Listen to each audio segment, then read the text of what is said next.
Wake up at Holiday Inn Express to a can't-miss breakfast that's free with every stay. Count on all the hot, fresh coffee you need and an incredible breakfast buffet that has something for everyone, like eggs, cinnamon rolls, and even hot, fresh pancakes with all the toppings you crave. Next time, do yourself a favor and stay at a Holiday Inn Express with a can't-miss breakfast that's free with every stay. So, when you wake up at Holiday Inn Express, you'll wake up happy, a part of IHG Hotels and Resorts.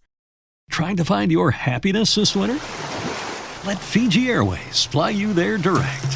Whether you're sunbathing or snorkeling, dining or dreaming, you'll experience legendary Fijian hospitality. Expect the warmest of welcomes in a specific paradise. Unplug, unwind, and relax in your happy place, Fiji. Get great deals on direct flights to happiness at FijiAirways.com. That's FijiAirways.com. You deserve this. Go from here to happiness, flying direct with Fiji Airways.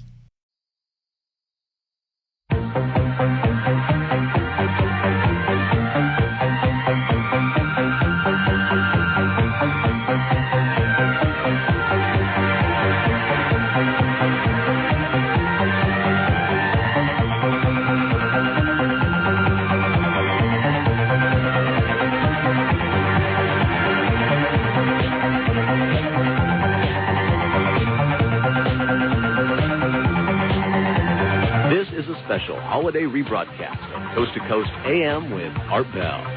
From January 29th and December 20th of this year, it's Art and his guest Mel Waters talking about Mel's Hole. And now, the best of Coast to Coast AM. Reach Art Bell in the Kingdom of Nye. From west of the Rockies, dial 1-800-618-8255. East of the Rockies, 1-800-825-5033. First-time callers may reach Art at 1-775-727-1222. Or use the wildcard line at 1-775-727-1295. To reach Art on the toll-free international line, call your AT&T operator and have them dial 800-893-0903. This is Coast to Coast AM with Art Bell on the Premier Radio Networks. Mel Waters has appeared on Coast to Coast AM several times over the years now. Many may remember his accounts of the mysterious hole on his property in central Washington, which appeared to have no bottom. The hole was, by Mel's account, measured to a depth of 80,000 feet, utilizing fishing line and a weight. Since Mel's first appearance on the show, many strange, fascinating, and rather unfortunate things have happened to Mel and the people somehow related to the hole. In a moment, it's back to Mel's Hole and more. And now, here he is from, I don't know where he is right now, Mel Waters. Mel, welcome to the program. I'm here in the Pacific Northwest. Somewhere in the Pacific Northwest. That'll do. First of all, it's great to hear from you, and I guess we heard from you, Mel, because, were you out somewhere when we did a rebroadcast of the original Mel's Hole thing? Yeah, I guess this was last week sometime, and I was coming back from Nevada, and it turned up, I get a lot of rides from truckers. You might find this interesting. I look a hell of a lot like Willie Nelson. Do you? I mean, people will come up to me, and particularly truckers, and say, "Do you know you look like Willie Nelson?" No kidding. And then I tell them, no, I'm not Willie Nelson. I am Mel Waters. And they know who you are? Well, they know exactly who I am. And next thing you know, I've got 3 or 4 truckers standing around me, and we're talking. And well, how do you get them to believe you? I once was out I've got an RV, Mel. Yeah. And we talked to truckers on CB. That's real handy when you're on the road. And I encountered some truckers, my wife and I did, and we were running with them. You do that. You kind of run in a pack. And they wouldn't believe it was me. They said, your name is Art? You're from Are you Art Bell? I said, yes, I'm Art Bell. They said, no, you're not. I haven't had any problem with it. It's interesting. I guess a lot of the truckers that are listening to you aren't seeing you on your website, so I guess they have no mental picture of you at all. So I think. Well, I mean, even on the radio though, on CB, we were just talking to them on CB. Oh, so they heard your voice. Yeah, that's right. They would not believe it was me. They finally did, but it took about an hour. Anyway, Mel. So we're heading back, and we're near Portland, and he turns on the radio, and I'm on the air. At first. I didn't believe I was, this is a dream. We've been on the road too long, and no, it was, and we were wrapping up the show there, and I decided, well, I'm heading back here. I had to see a doctor for a checkup here, and so we, I came up here, and I decided, what the heck, I'll bring the audience up to date here. I kind of left people dangling there at the end of... Yeah, I got a lot of, hey, I'm dangling here. What's the story on Mel's Hole? Now, to bring everybody just very quickly, the 101, you had a piece of property in Washington. Yeah, out near Ellensburg, Washington, the center of Washington State, up near the Monastash Ridge, which is sort of like the mountain range that runs along... Ellensburg is in the Kittitas Valley, and so you got a valley, you've got mountain ranges and ridges and so forth, and that's basically where the property is located out there. Tell them what happened. Go ahead, tell them. What happened with the property? Well, yeah, I mean, okay, we'll give you the nickel tour, as it were. Thank you. Good. Okay. Basically, this was back in '97, so this was 5 years ago almost. Yes. That I sent a fax to the show here, and basically I described what I had done about this hole and how I lowered some fishing line into it because, quite frankly, for years and years and years and years and years, people were dumping stuff into the holes. I'm talking refrigerators. I'm talking dead animals. My favorite thing to toss in there was TV picture tubes. But no matter what we tossed in there, we never heard anything hit bottom. Let me stop you for just 1 second. Mel, do you have a Bible? Yes. Go get your Bible. I'll wait. I have the Bible right here, and I will... You have it that handy? Yes. Place your hand on it, Mel. It is right on the Bible. Do you swear to me, with your hand on that Bible, Mel, that what you are telling me and about to tell me is the whole truth, the absolute truth? Let us say the absolute truth. All right, we'll say the absolute truth. Cute. I'm sorry about the whole truth thing. The absolute truth, with your hand on the Bible. So help you God. Yes, I do. All right. Then let us proceed. So you threw TV picture tubes down, but I mean, I remember cows going down and... Yeah, so some people threw dead cattle out there. I had a little Mexican fellow that used to throw literally truckloads of tires down there. And there was enough, the hole was big enough so that you could throw something down and you wouldn't hear it cascading off the side as it went down. It was 9 feet across, and it had a retaining wall around the top of it, and the stone went down a bit, but as far as I can tell, as far as I could see... No splash, no crash, no bang, nothing. And it seemed to be, and it didn't look like it tapered. It looked, from everything that I could see. It looked as wide as far as you could see. It was a hole. Yeah. Oh, I don't know. Maybe it's further than I could see it tapered. I had no idea. But I figure if something tapered, eventually tapers down to nothing, and things start collecting. Well, 9 feet in diameter, that's a big hole. That's a good sized hole. That's 3 yards across. That's more than the average human being is standing up. So you had something across the hole, right? Yeah, we put some corrugated metal and stuff on top of it, kind of to secure it. By the way, had you fenced the hole in? Was there any protection? Was there a sign up that said... Beware of the hole? No. Yeah, beware the hole. Oh, that's I think would fall under the category of attractive nuisance. You start warning people, and that gets people enticed. So. But how about protecting people? I mean, again, that's what the corrugated metal on top was for. It was secured on there pretty good, so you can, you couldn't open this up without basically busting the mechanism open. And so you began lowering fishing line into the hole from this centerpiece, right? Yeah. First, I used to do a lot of shark fishing, so I had a couple of big fishing poles with a lot of line on them, and what I was curious about is to find out if there was any water down there. What the heck? So I lowered a big reel full of line into it, and had a roll of lifesavers on the bottom. The roll of lifesavers was simply because if it hit water, the lifesavers would dissolve. Absolutely. It would melt. It's an old fisherman's trick. So that's what I did. I lowered down. I emptied this reel. I assume there's about 500 yards of line on this particular reel there. Right. I did that with another reel, so I connected them up there and I get down to about 3,000 feet, and same result. And then finally, I get kind of nuts about the whole thing there, so I went and bought basically monofilament in wholesale quantities. It's the kind of stuff that they fill the fishermen's reels with down at the sporting goods stores. You see, they have monster reels. Sure, giant. So, basically I started lowering this stuff down there on a 1 pound lead weight into the hole. By the way, did you have any help, or were you doing this all by yourself? Well,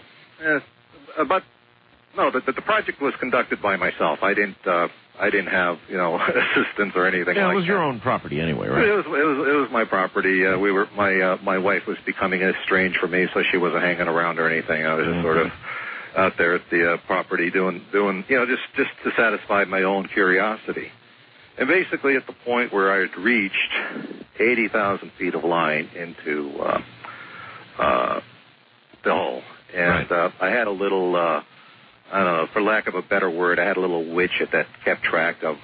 It's just like a little. It's like a mechanical digital counter, but it was made for measuring how much line goes down. So I knew exactly how much line I'd put into the hole at that point.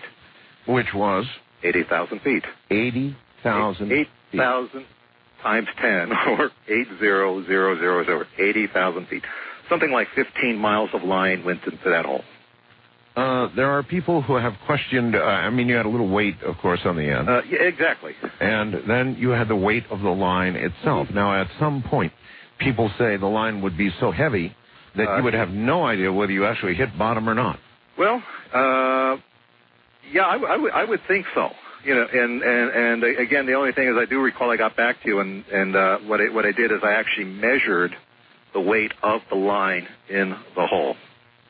Okay, I had a little spring fisherman's scale put on the thing, and I believe I had somewhere between, with the weight on the bottom, between 17 and 18 pounds of weight attached to the top. All right. That's well, that what would I have had been there. within the limits. All right. I don't know. I mean, to me,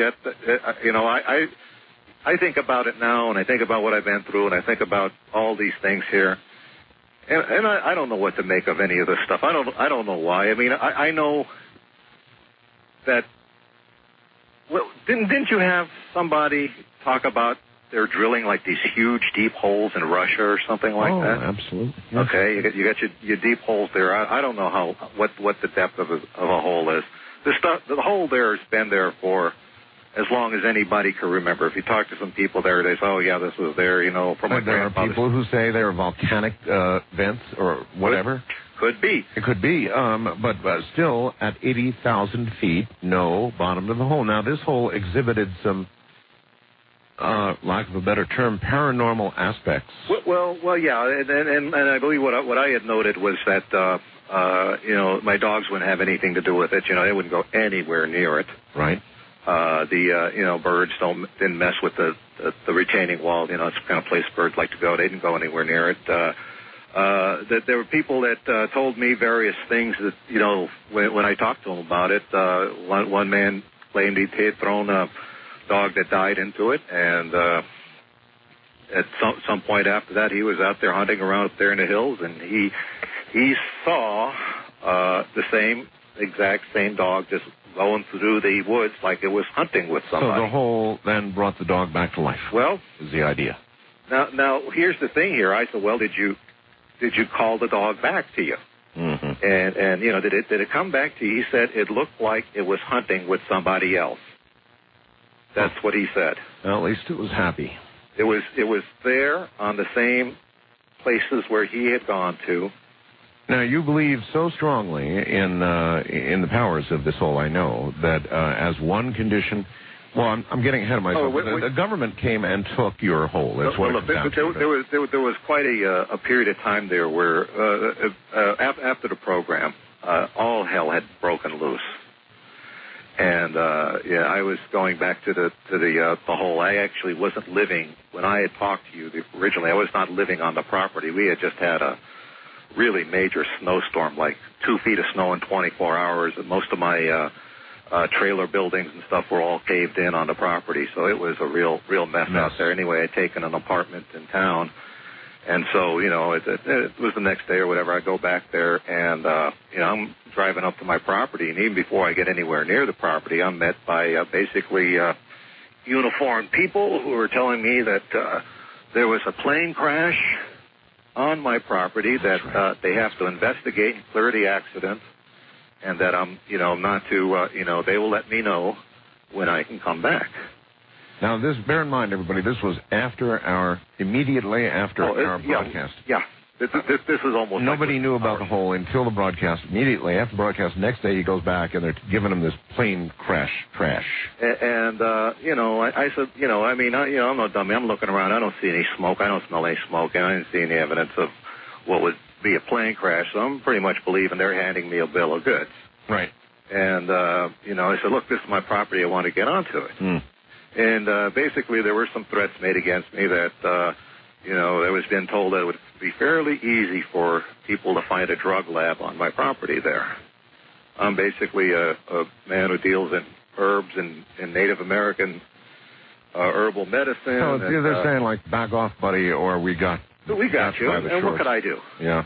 Check out great deals at Safeway. This week at Safeway, 1 pound of strawberries or 6 ounces of blueberries, raspberries, or blackberries are 3 for $12. Member price. Plus get value packs of USDA Choice Boneless Beef Tri-Tip Roast, untrimmed twin packs for $3.87 per pound with digital coupon. Limit 2 packages. And local green or red seedless grapes for the member price of $1.88 per pound. Also at Safeway, 16 ounces of Jennie-O turkey. Selected varieties are buy one, get one free. Visit Safeway.com or head in store for more deals. If you're getting ready to do your holiday shopping at Sephora, Nike, or Neiman Marcus, make sure you head to Rakuten first. Rakuten helps you save big on whatever you're buying for the holidays. Getting gifts for friends and family? Get some cash back for yourself. Plus, save on festive home decor, party outfits, and that trip to see your fam. With Rakuten, you can earn cash back on top of the biggest sales of the season, so you get the most savings. And it's easy to use. Just start your shopping at Rakuten.com or use the Rakuten app, and you'll get your cash back payments through PayPal or check. Rakuten partners with over 3,700 stores. The stores pay Rakuten for sending them shoppers, and Rakuten shares the money with you as cash back. Join for free at Rakuten.com and get the Rakuten app. That's Rakuten. What I had there, I suppose, could be construed as a drug lab. I don't know, but that's where it was. Well, was it a real drug lab or? Well, I had the various plants that grow native in that area there. I had some plants that I brought up from Nevada growing over there, but none of these things are anything but plants that you would find growing in a high desert environment. And there are a lot of psychedelic hallucinogenic plants. I did not deal with anything like that. Well, but that's normal. That's all over the desert. It may not be widely known, but it's the truth. There's all kinds of hallucinogens that grow naturally in the desert. Oh, the people that know, and I've worked extensively with Native Americans, and they can walk through an area, and they can tell you everything. Okay, so it's not like you had a meth lab up there or anything. Yeah, that's what they were implying. It was herbal stuff. All right.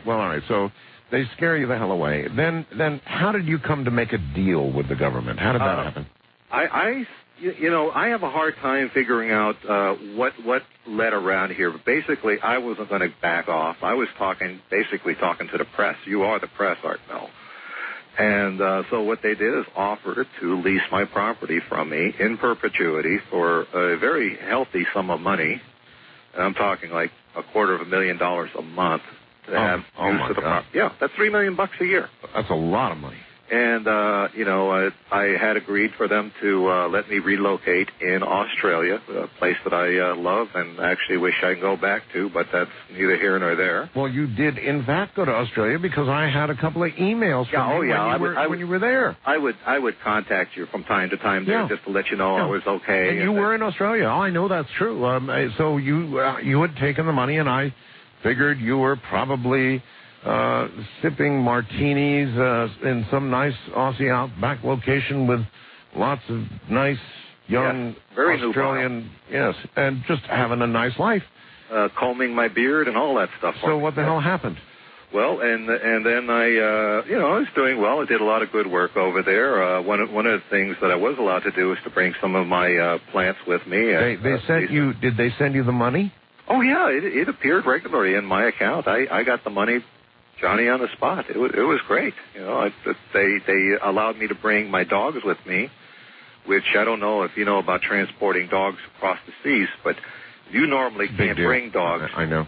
Well, without quarantine for a long period of time. They were not in quarantine. They just said, hey. So they got you right past that. They got me right through there. I got the red carpet treatment. You were the king of the hole, no doubt about it. That was it. I was living good. I was happy, and basically, doing fine, doing my work out there. Did a lot of work out there on wombat rescue and wombat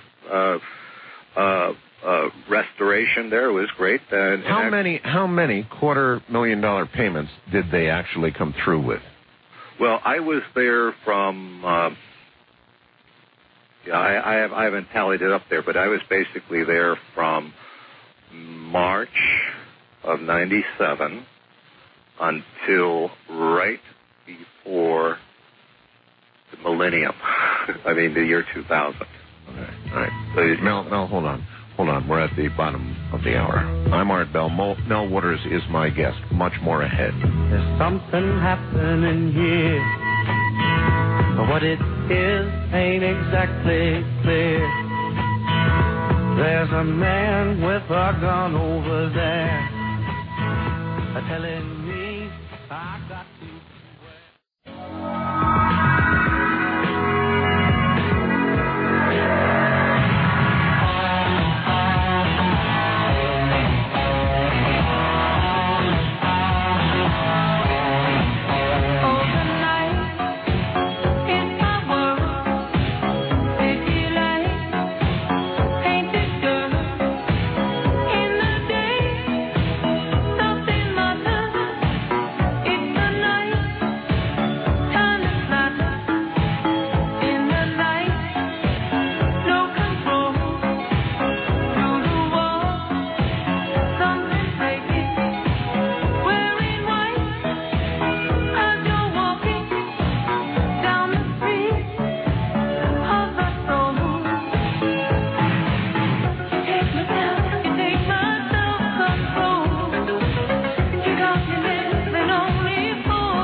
Kingdom of Nye, from west of the Rockies at 1-800-618-8255. East of the Rockies, 1-800-825-5033. First-time callers may reach Art at 1-775-727-1222. And the wild card line is open at 1-775-727-1295. To reach Art on the toll-free international line, call your AT&T operator and have them dial 800-893-0903. This is Coast to Coast AM with Art Bell from the Kingdom of Nye. My guest is Mel Waters of Mel's Hole fame, and he'll be right back.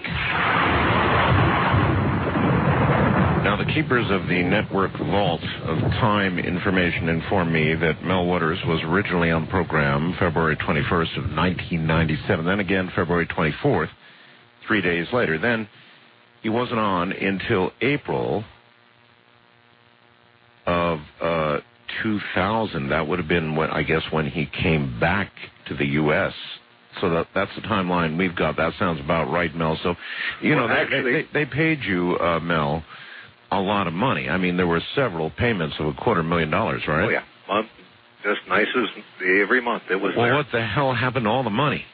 Well, I'll tell you what happened, and I had come back in December. Okay. Of what was it?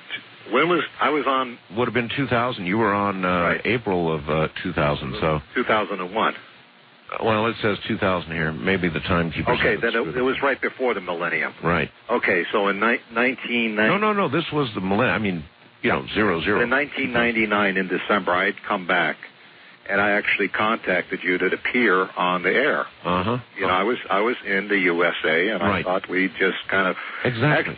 Actually, it would have been a boring interview. It would have just been, how life was good in Australia and how wonderful things were. And yeah. Blah, blah, blah. But everybody would know, hey, Mel's alive, he's doing okay. Basically, at that point, I was helping my nephew move from Tacoma to Olympia, and I would, during the day, before the interview, Right. And we moved him down there in a U-Haul truck, and I was driving the truck back, and I was going to take the bus back to Olympia. There was some strangeness that occurred on the bus. There was an altercation. There were, from what appeared to me, there were policemen and transit people that came over there. I was asked to give my statement. I said, no, I got to get back to Olympia, blah, blah, blah. I can't miss the last bus. They said, that's okay. You can talk to us. We'll drive you back in the van. That was the last thing I remembered, because when I had woke up, it was about 12 days later, and I was in a real seedy part of San Francisco, lying in an alley.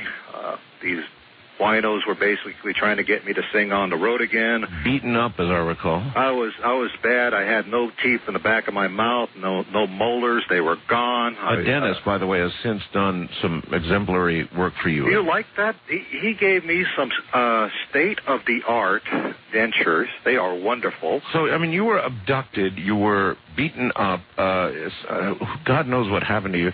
You found yourself in San Francisco in a disaster. You have come back from that, obviously, but I still want to know, Mel, what the hell happened to all the money? Well, what happened was that when I had gone back and I was with my nephew, I found out that I had been served with legal papers that said that basically the terms of my divorce with my former wife were basically had been canceled. I had lost my rights because of the various modifications that were made to the property after I was no longer using the property. Basically, septic systems were put in. There was various paving that was done and modifications that basically I was not allowed to do. Right. And so I no longer had any claim on that property. And that's basically where I'm left. So. Well, okay. Still, though, Mel, what about all the money you did receive? Did you blow it on wine, women, and song, or what? Well, again, when you have a lot of money, yeah. You could only eat so much food and drink so much good scotch. That's right. That's right. And I devoted a good deal of the money I had, one, for the research I was doing. That was my activity. And two, creating a facility for dealing with our wombat friends in Australia. Yeah, I know you were very concerned about that. I remember you writing about wombats. I am so proud of them, because if you go now... So your money went to the wombats, really? The majority of it, but right after that, then I tried to access my money. My money wasn't there. I had sent emails to my colleagues in Australia. They said my whole facility was dismantled over there. Oh, my God. Everyone was given a severance check because I had various students and various people working for me there, because, I'm not a veterinarian or anything like that. So, again, you can go through money, quite a bit of money there. And I was glad to do it. So there I am, lying in the gutter, no teeth. I could still see the tape on my arms where they had taped down an IV or some sort of thing to it. So I was out of it for the longest time. And I contacted my nephew, and he managed to get me a bus ticket back north. Brother, talk about going from being a whole baron to absolutely... Yeah, I had nothing. That's kind of where I left everything when we last talked. Now, I know that you've had contact with the Native American community since you've been back. Is that right? Oh yeah. In fact, that we will get into that, because that leads to part 2 of all of this. But yeah, I know. Kind of wrap things up. I wanted to bring up some things, because you probably noticed I was pretty ticked off that they'd stole my belt buckle. Oh yeah, I remember that. Amongst working with herbs and stuff, I'm kind of an itinerant jeweler as well, and I make things. And I went back to Ellensburg, and because I'd sold a number of these similar belt buckles at the farmers market and through little consignment jewelry stores in Ellensburg. Right. And so, sure enough, when I'm there, I run into a guy who's wearing one of my belt buckles.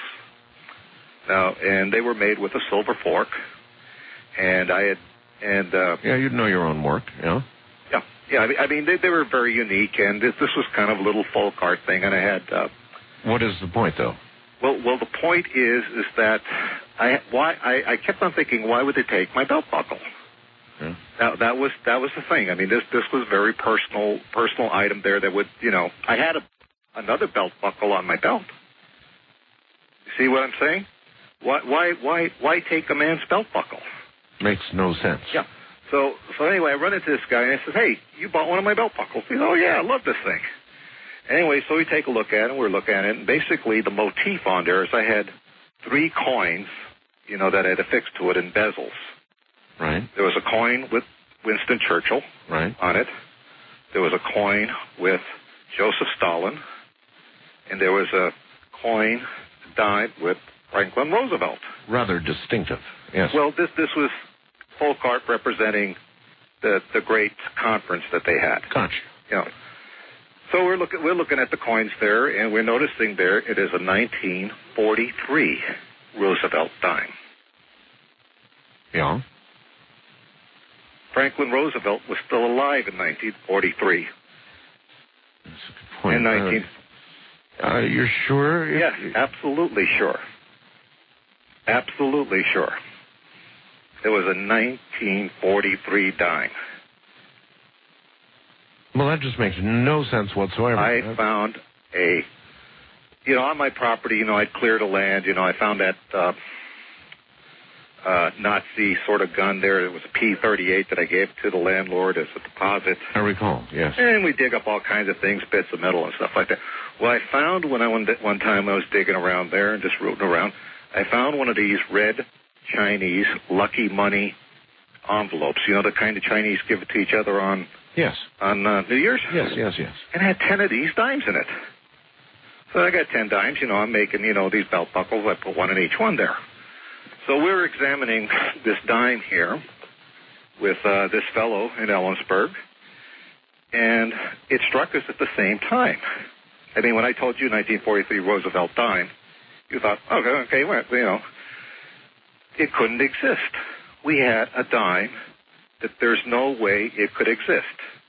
Right. But it looked just like your normal dime. But from Check out great deals at Safeway. This week at Safeway, 1 pound of strawberries or 6 ounces of blueberries, raspberries, or blackberries are 3 for $12. Member price. Plus get value packs of USDA Choice Boneless Beef Tri-Tip Roast, untrimmed twin packs for $3.87 per pound with digital coupon. Limit 2 packages. And local green or red seedless grapes for the member price of $1.88 per pound. Also at Safeway, 16 ounces of Jennie-O turkey. Selected varieties are buy one, get one free. Visit Safeway.com or head in store for more deals. For the ones who get it done, the most important part is the one you need now. And the best partner is the one who can deliver. That's why millions of maintenance and repair pros trust Grainger, because we have professional-grade supplies for every industry, even hard-to-find products. And we have same-day pickup and next-day delivery on most orders. But most importantly, we have an unwavering commitment to help keep you up and running. Call, click Grainger.com, or just stop by. Grainger, for the ones who get it done. 1943, and the only other thing that was kind of peculiar about it was that it had a B as in baby mint mark on it. Now we have S for San Francisco, P for Philadelphia, D for Denver. Correct. But I have no record anywhere of a B as in baby or Boston. Boston. Could be Boston. I don't know what it was, but I know of no B mint mark on a dime. So anyway, this guy is really curious. He decides to go see a big-time coin dealer about this coin. And he goes in there, and the coin dealer takes a look at it. He just is like, mouth is hanging open. I'm telling you, I'm relating the story from my buddy. Okay. He looks at this thing, and he's just flabbergasted. But what I don't understand is how all this relates. Well, it ties into why my belt buckle was taken. Oh. Because it had the same coin on there. Oh. Now, are you fairly sure it was not the same belt buckle? I had made a series of 10 of them. I made 10 a coin. I had 10 of those same coins. I understand. So now, was this the same belt buckle? No, it was one that he must have bought. Okay. Okay. All right. Would you have any way of knowing if it was the same one? No. They were very they were all custom made, so each one was a little bit different. Gotcha. Okay. And I would know for a fact it was not the one I wore every day of my life. All right. But, he took it to a coin dealer, and the coin dealer was just amazed. He had he couldn't even begin to grasp what he was holding in front of him. He started telling him, I don't know, this could be a prototype. Well, nothing explains it. I mean, time travel, what would explain... But something created before Roosevelt would have even died. When they created that dime, they went to, they sped up the process to get a Roosevelt dime after he died. But there's nothing that explains it. The guy offered him a huge amount of money, the coin dealer. Here, I'm going to write you a very substantial check. You give me the dime. The guy says, let me think about it, okay? I'll give you my number. You give me a call, and I'll let you know what I think. Make a long story short, a day or two later, this guy is visited by Treasury officials there who said they have to confiscate this coin from him for some legal reason or another, so they took the coin away from this. Should have made the deal the day before. He should have made the deal. So somehow, do you remember where you got these coins? Yeah, they were on my property. They were on the property. Showed up laying on the property? No, I was actually digging around there, because I turned a lot of dirt over there to plant stuff and grow things there. And I think about this, and nothing explains it. I mean, time travel would not explain it. The only thing that I even began to think about, it's like over the years I didn't pay attention to it, but it was like. I don't know if you've ever noticed this, but in the middle of every intersection, on the road, yes, there's always a little pile of nuts and bolts.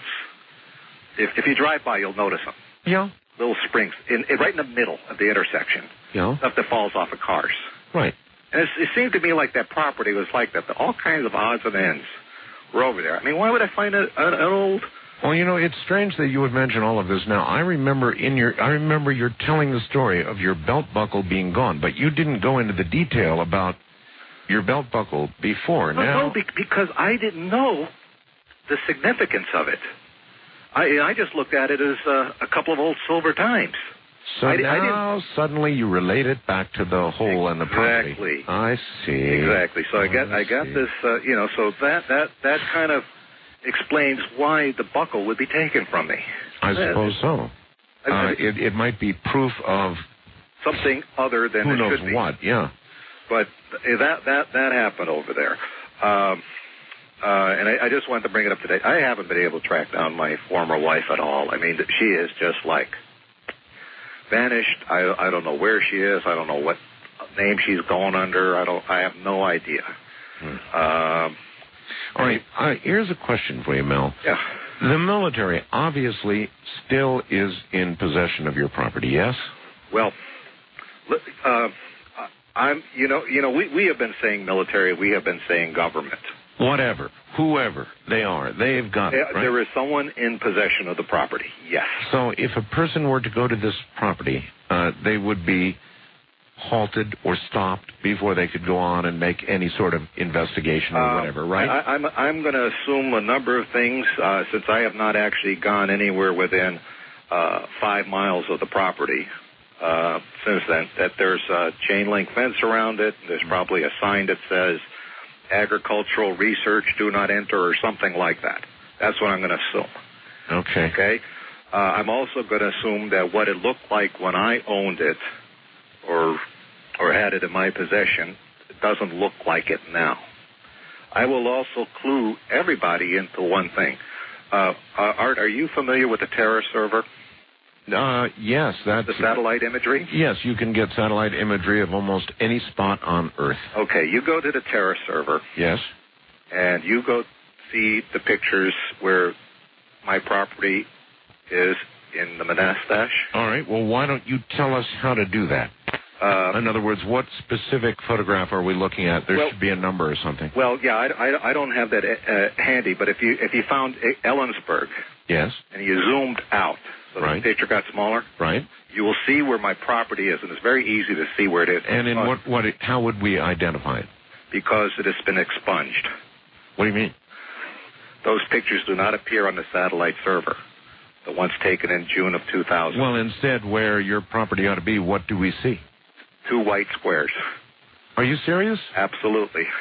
You go to Terra Server, that's provided by Microsoft. I'm not going to give any URLs. No, a lot of people know how to do it. And look up Ellensburg. Right. Zoom out. Right. So you get and then you will see over where the Monastash Ridge is. Yes. My property blanked out.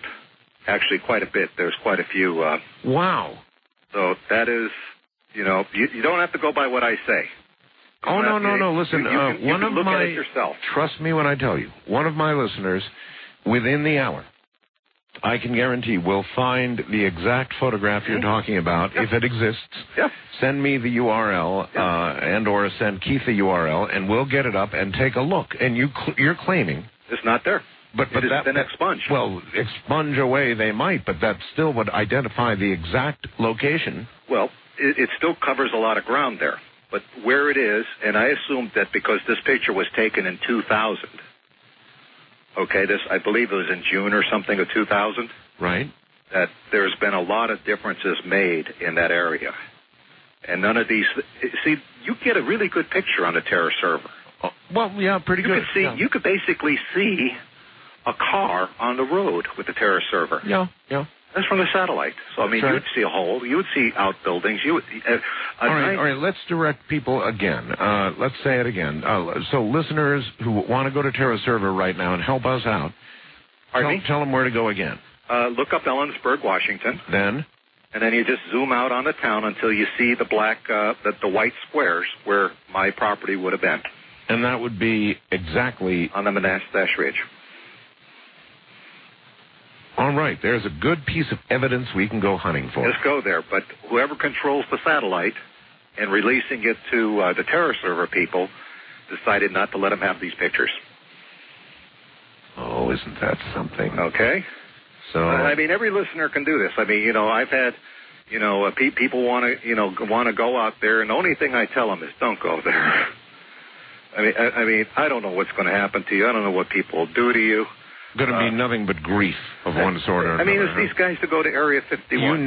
You know that people have made treks to find Mel's hole. I right now I tell you, look, it's there. Don't go there. You don't have to go there. It's there. But don't go there on my account. I don't want to be responsible for anybody. Anyway, so that was. That's kind of like, bringing this into focus here, okay? It brings us certainly up to date, yes. And, I had a couple of other interesting things. These things are kind of loose ends, but they're not loose ends. All right, you're going to have to hold on because we're at the top of the hour, and then we're going to shortly get to the next hole. Mel has a new, apparently, endless hole. I'm Art Bell. From the high desert, this is Coast to Coast AM. The devil went down to Georgia. He was looking for a soul to steal. He was in a bind because he was way behind and he was willing to make a deal. When he came across this young man sewing on a fiddle and playing it hot, and the devil jumped up on a hickory stump and said, "Boy, let me tell you what. I guess you didn't know it, but I'm a fiddle player too. And if you'd care to take a dare, I'll make a bet with you. Now, you play pretty good fiddle, boy, but give the devil his due. I bet a fiddle of gold against your soul because I think I'm better than you." The boy said, "My name's Johnny, and it might be a sin, but I'll take your bet. You're going to..."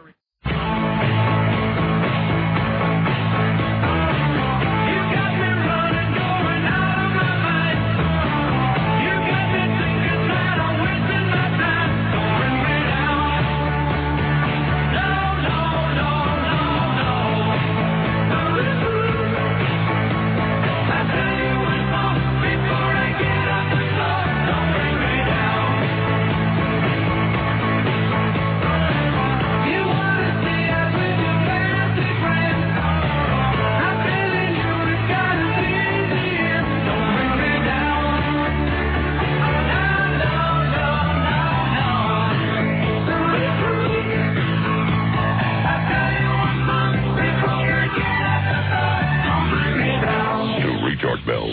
Kingdom of Nye. From west of the Rockies, dial 1-800-618-8255. East of the Rockies, 1-800-825-5033. First-time callers may reach Art at 1-775-727-1222. Or use the wildcard line at 1-775-727-1295. To reach Art on the toll-free international line, call your AT&T operator and have them dial 800-893-0903. This is Coast to Coast AM with Art Bell on the Premier Radio Networks.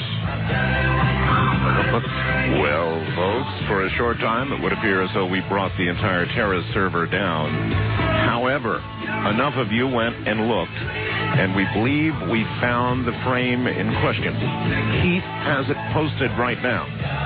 It covers an area, it says, 5 kilometers southwest of Ellensburg, Washington. And I'll be damned if there isn't a big white block missing from the center of this part of the Terra server in the Manatash area. I can never say that. The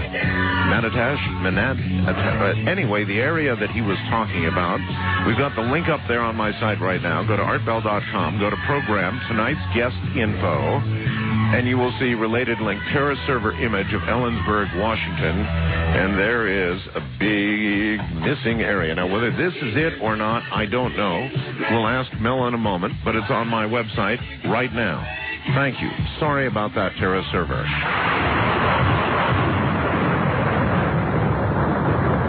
All right, we've got one Terra server image, which is says it's covering an area about 5 miles southwest of Ellensburg, Washington. Does that sound right? That's about the neck of the woods we're talking about. Well, in this neck of the woods, there's one great big white blotted out area where I presume were I to be able to see it, and it does look like a very interesting area, actually. Oh, yeah. There would be Mel's Hole somewhere there, huh? Yeah, that I think that blotch over there covers like a 4 mile by 8 mile area. My goodness. But what a blotch. Isn't that something? Yes, my nephew told me about that, and I said, well, you son of a gun. Well, he's right. We've got it up on the website right now. People can go take a look for themselves. So now we have pinned down, better than ever before, the area where Mel's Hole actually is. Thank you, Mel. That's damn good research. By the way, not too far from there on the highway that goes to Yakima, I think it's 84 or 85. Yes. There's a rest stop. And I had a lot of reports from a lot of people that if they look towards the Monastash, they will see the black beam of light. They have seen it. I have had truckers, I've had people in town say, that's where I was looking towards it, and I saw the flash of black light. Well, now, maybe my audience is not aware, but a television crew went up to Ellensburg after we did the last program and researched this. And I'll be doggone, they didn't find the hole, but they did find near the area where you were talking about a lot of military boot prints and all kinds of information that would indicate the military, in fact, had been there or was there. Oh, they would have probably seen a lot of yellow gear tread marks. And check out great deals at Safeway. This week at Safeway, 1 pound of strawberries or 6 ounces of blueberries, raspberries, or blackberries are 3 for $12. Member price. Plus get value packs of USDA Choice Boneless Beef Tri-Tip Roast, untrimmed twin packs for $3.87 per pound with digital coupon. Limit 2 packages. And local green or red seedless grapes for the member price of $1.88 per pound. Also at Safeway, 16 ounces of Jenny-O turkey. Selected varieties are buy one, get one free. Visit Safeway.com or head in store for more deals. Why don't more infant formula companies use organic, grass-fed whole milk instead of skim? Why don't more infant formula companies use the latest breast milk science? Why don't more infant formula companies run their own clinical trials? Why don't more infant formula companies use more of the proteins found in breast milk? Why don't more infant formula companies have their own factories instead of outsourcing their manufacturing? We wondered the same thing. So we made ByHeart, an infant formula company on a mission to get a lot closer to the most superfood on the planet, breast milk. Our patented protein blend has more of the important and most abundant proteins actually found in breast milk. We're the first and only U.S.-made formula to use organic, grass-fed whole milk, not skim. We even conducted the largest clinical trial by a new infant formula company in a quarter-century, with clinically proven benefits like easier digestion, less spit up, and softer poops versus a leading infant formula. And we make our own formula in the USA and our very own factories in Iowa, Oregon, and Pennsylvania. ByHeart, a better formula for formula. Learn more at byheart.com. On the ground. Yep. You name it, it was there. But my nephew coughed that little piece of information up for me, and I thought I'd pass that along to our listeners.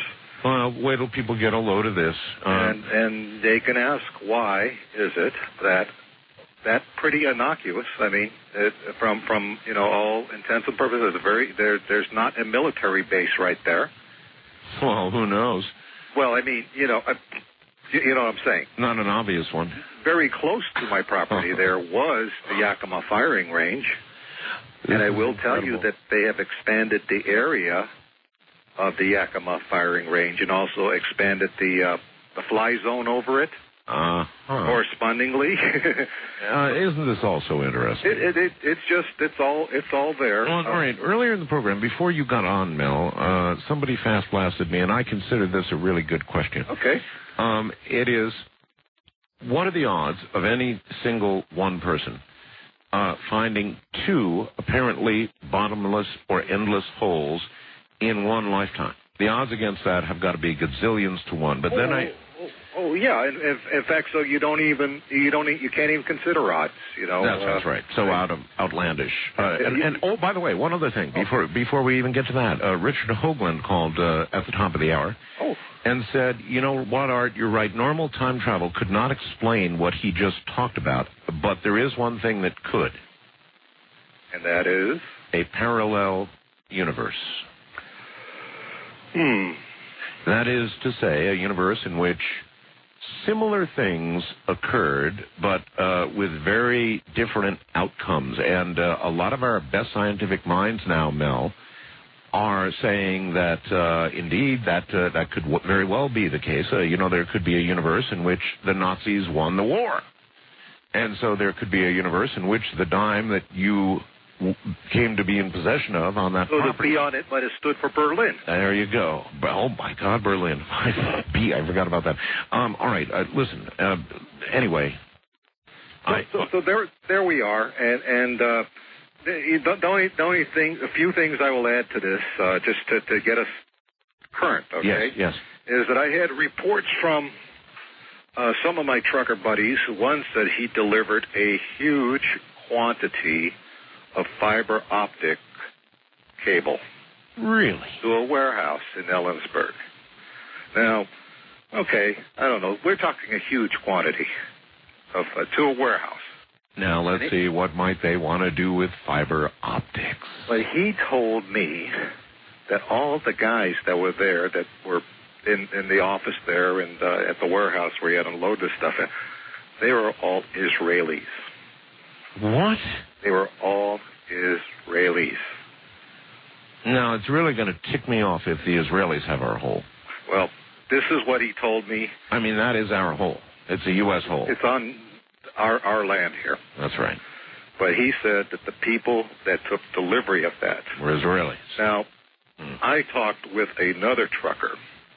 I love the truckers. The truckers are...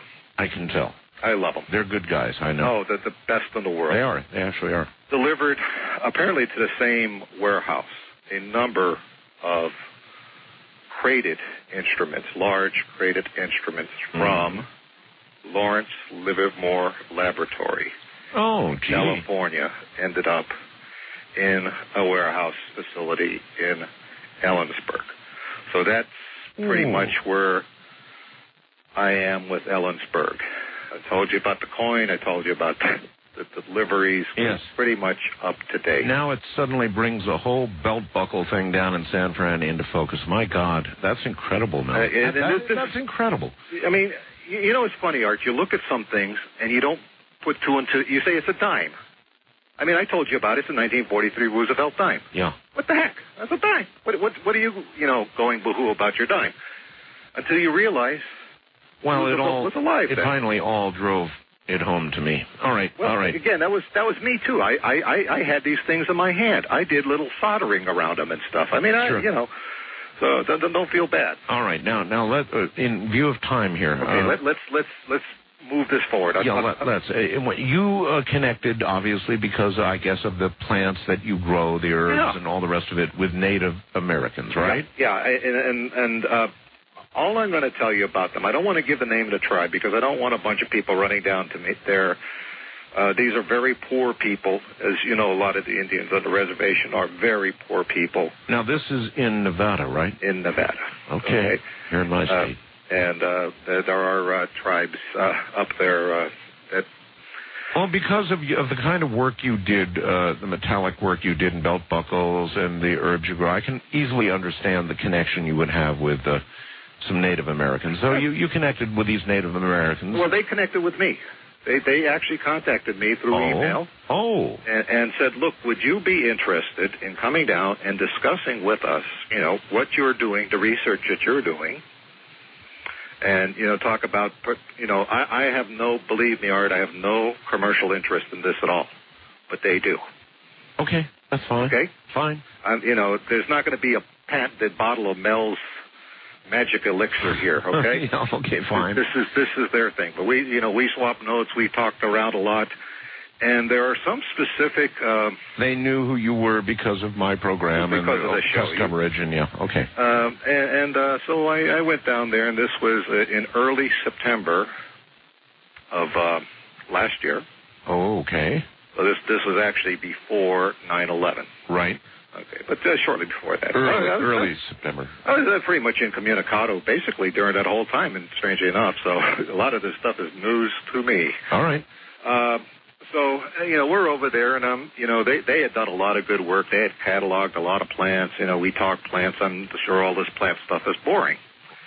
And I asked them if they knew, and I told them, I said the plants that seemed to work the best were the plants that I had been growing on my property, and I described to them which ones they were. And this was the hole near Washington, right? Yeah, okay, yeah. And so obviously you unraveled the story of the hole to them. Well, they were aware. They were all right. Too. All right. And so I says, can you, in your gathering and in your research and your studies, have you found this specific variety? And I said, because this was the variety that grew by the property. And that's where I ended up at the second hole, is because they took me directly to, not for the hole in particular. Well, then it's obvious to me that they knew your reputation. Right. They knew the whole story of the hole, and the real motivation for inviting you down there, aside from the herbs and the rest of it, was that they had a hole of their own. Well, the hole itself, and we're going to get into the hole, I guess, deeply, for lack of a better term, but... now you're guilty. I'm sorry, Art. But basically, the hole is not on their property. Okay. I mean, basically, their connection, to get from the reservation or where the Indians are to the hole is they know where it is. You're telling me this hole is in my state? In the state of Nevada. In the state of, oh, my God. Mm-hmm. Okay. And if you looked at the picture of where the Monastash is in Washington, and right. try to find similar pictures in Nevada, you probably find it there too. We have very similar looking terrain to be sure. It really is. That's why I love the high desert. That's my kind of land. So I'm up there, and this land is used by members of the Basque, BASQUE community. All right. The Basque are interesting people, and they basically came out to your state and a couple of other states, basically for raising sheep, of all things. Okay. And so they are shepherds, and so I am introduced to what is now the second hole. All right. Tell me about this. I mean, they took you to it. They took me there. I did not go all the way up to the hole, but there was conversations between the Native Americans and the Basque and blah blah blah, and they basically agreed that everything was as it should be. That I wasn't from CNN or the FBI or the CIA or whatever. Right. And so I went there and I got to see the hole. Now, all right. What's there? what it is that if you walking up to it, and first of all, this is in a fairly pristine area, okay? So there's like no real signs of civilization around there. There's no roads leading into it. There's no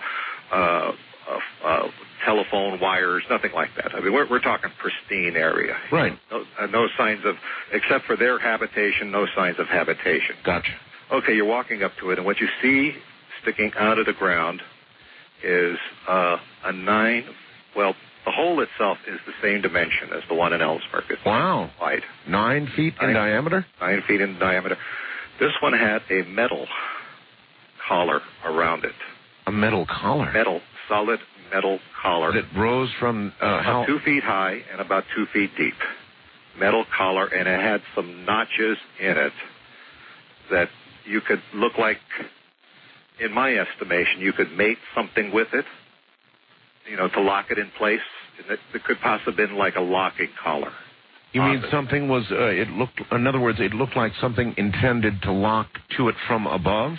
Exactly. Something would be lowered onto it and locked into place. Okay. But the Basques tell me that this property, or this hole here, has been there for all of their experience, and they have been there since the 1800s. Just the way it is, but the same hole. On not their land. They don't own this land, Art. This is probably U.S. government land. Well, the majority of land here in Nevada is BLM. Well, exactly. Bureau of Land Management. It's not, they don't own it. They use the land. They graze sheep, blah, blah, blah, that sort of thing. And how long have they known of this hole? Do you know?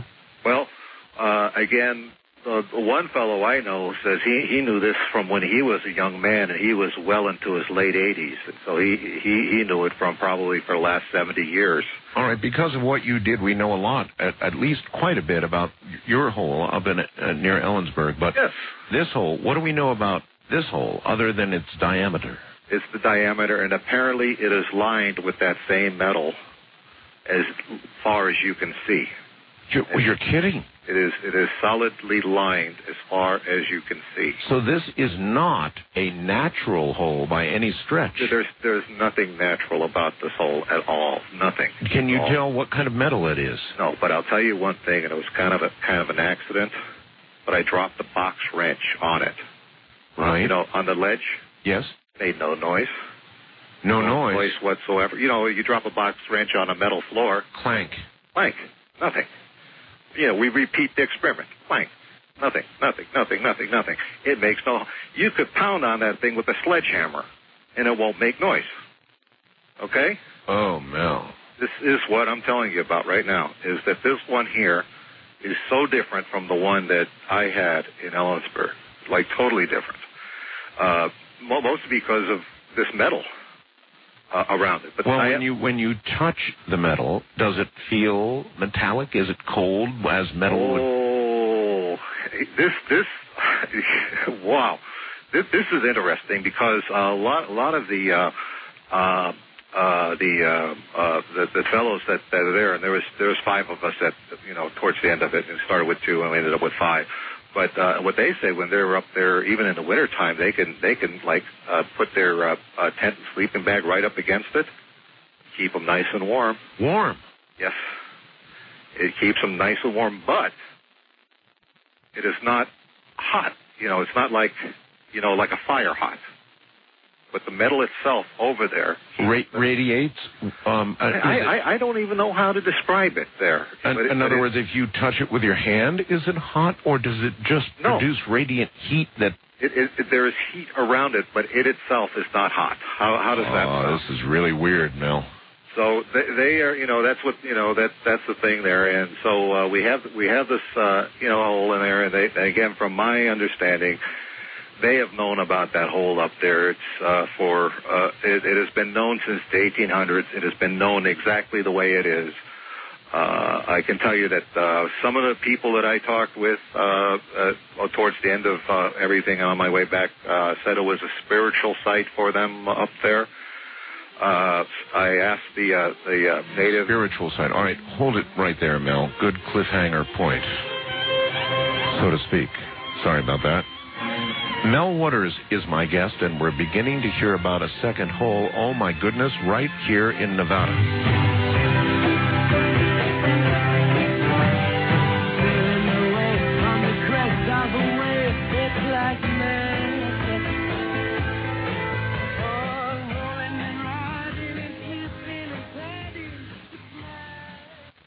Check out great deals at Safeway. This week at Safeway, 1 pound of strawberries or 6 ounces of blueberries, raspberries, or blackberries are 3 for $12. Member price. Plus get value packs of USDA Choice Boneless Beef Tri-Tip Roast, untrimmed twin packs for $3.87 per pound with digital coupon. Limit 2 packages. And local green or red seedless grapes for the member price of $1.88 per pound. Also at Safeway, 16 ounces of Jenny-O turkey. Selected varieties are buy one, get one free. Visit Safeway.com or head in store for more deals.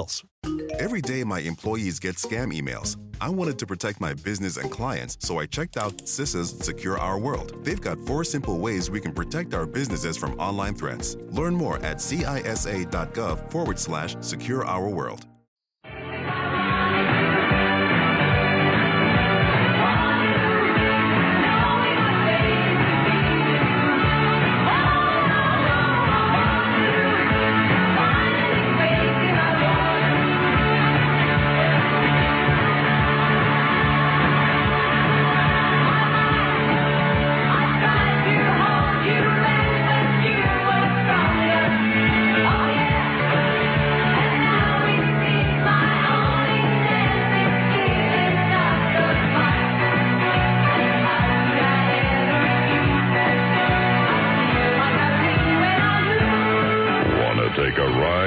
Call Art Bell from west of the Rockies at 1-800-618-8255. East of the Rockies, 1-800-825-5033. First-time callers may reach Art at 1-775-727-1222. The wildcard line is open at 1-775-727-1295.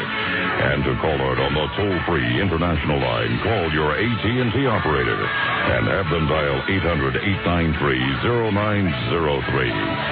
This is Coast to Coast AM with Art Bell from the Kingdom of Nod. All right, Mel has confirmed one thing for us. We found the image on the Terra server that Mel refers to that has a big white square exactly where Mel's hole would be in Washington. Now, Mel is connected with Native Americans here in my state, in Nevada, and the Basques, and they've led him to this second well, covered with metal. It's got a metal collar all the way around it, and get this, folks, going all the way down inside the well. The metal continues as far as the eye can see, or as they have been able to thus far detect. More in a moment. Coming up on Thursday, by the way, I've got Jan Lumbrit here, who's an advocate of the hollow earth theory. And that may in some way relate to what we're talking about tonight. I have no idea. We'll find out. In the meantime, Mel, so you've got this metal around the hole, about, you said, a foot or two high. 2 feet high, 2 feet wide. And 2 feet wide. And the hole is 9 feet in diameter. And as far as you can see, the metal continues down. This is no geographic hole. This is no volcano vent. Or if it is, it's been modified by somebody. Well, if it's been modified, it's been modified, I'm going to say, long before the technology that we know of today. To do it. Mm-hmm. And it looks like there was something that should be latching to this hole from above.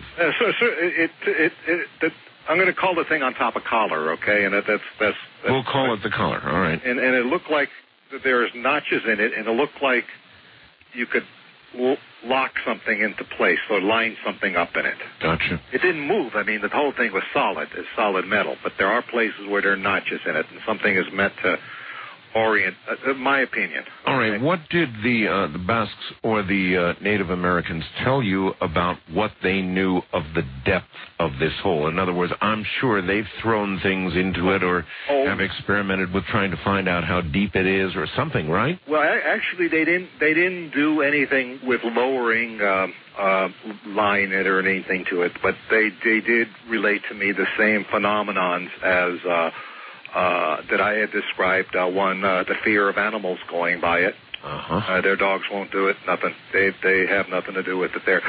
They, too, have spoken of the black beam. They've spoken of that. What do you mean black beam? From time to time, black beam, this is a contradiction, but a black beam of light, okay, comes from the hole. It lasts for a very short time, but it just goes directly up into the sky.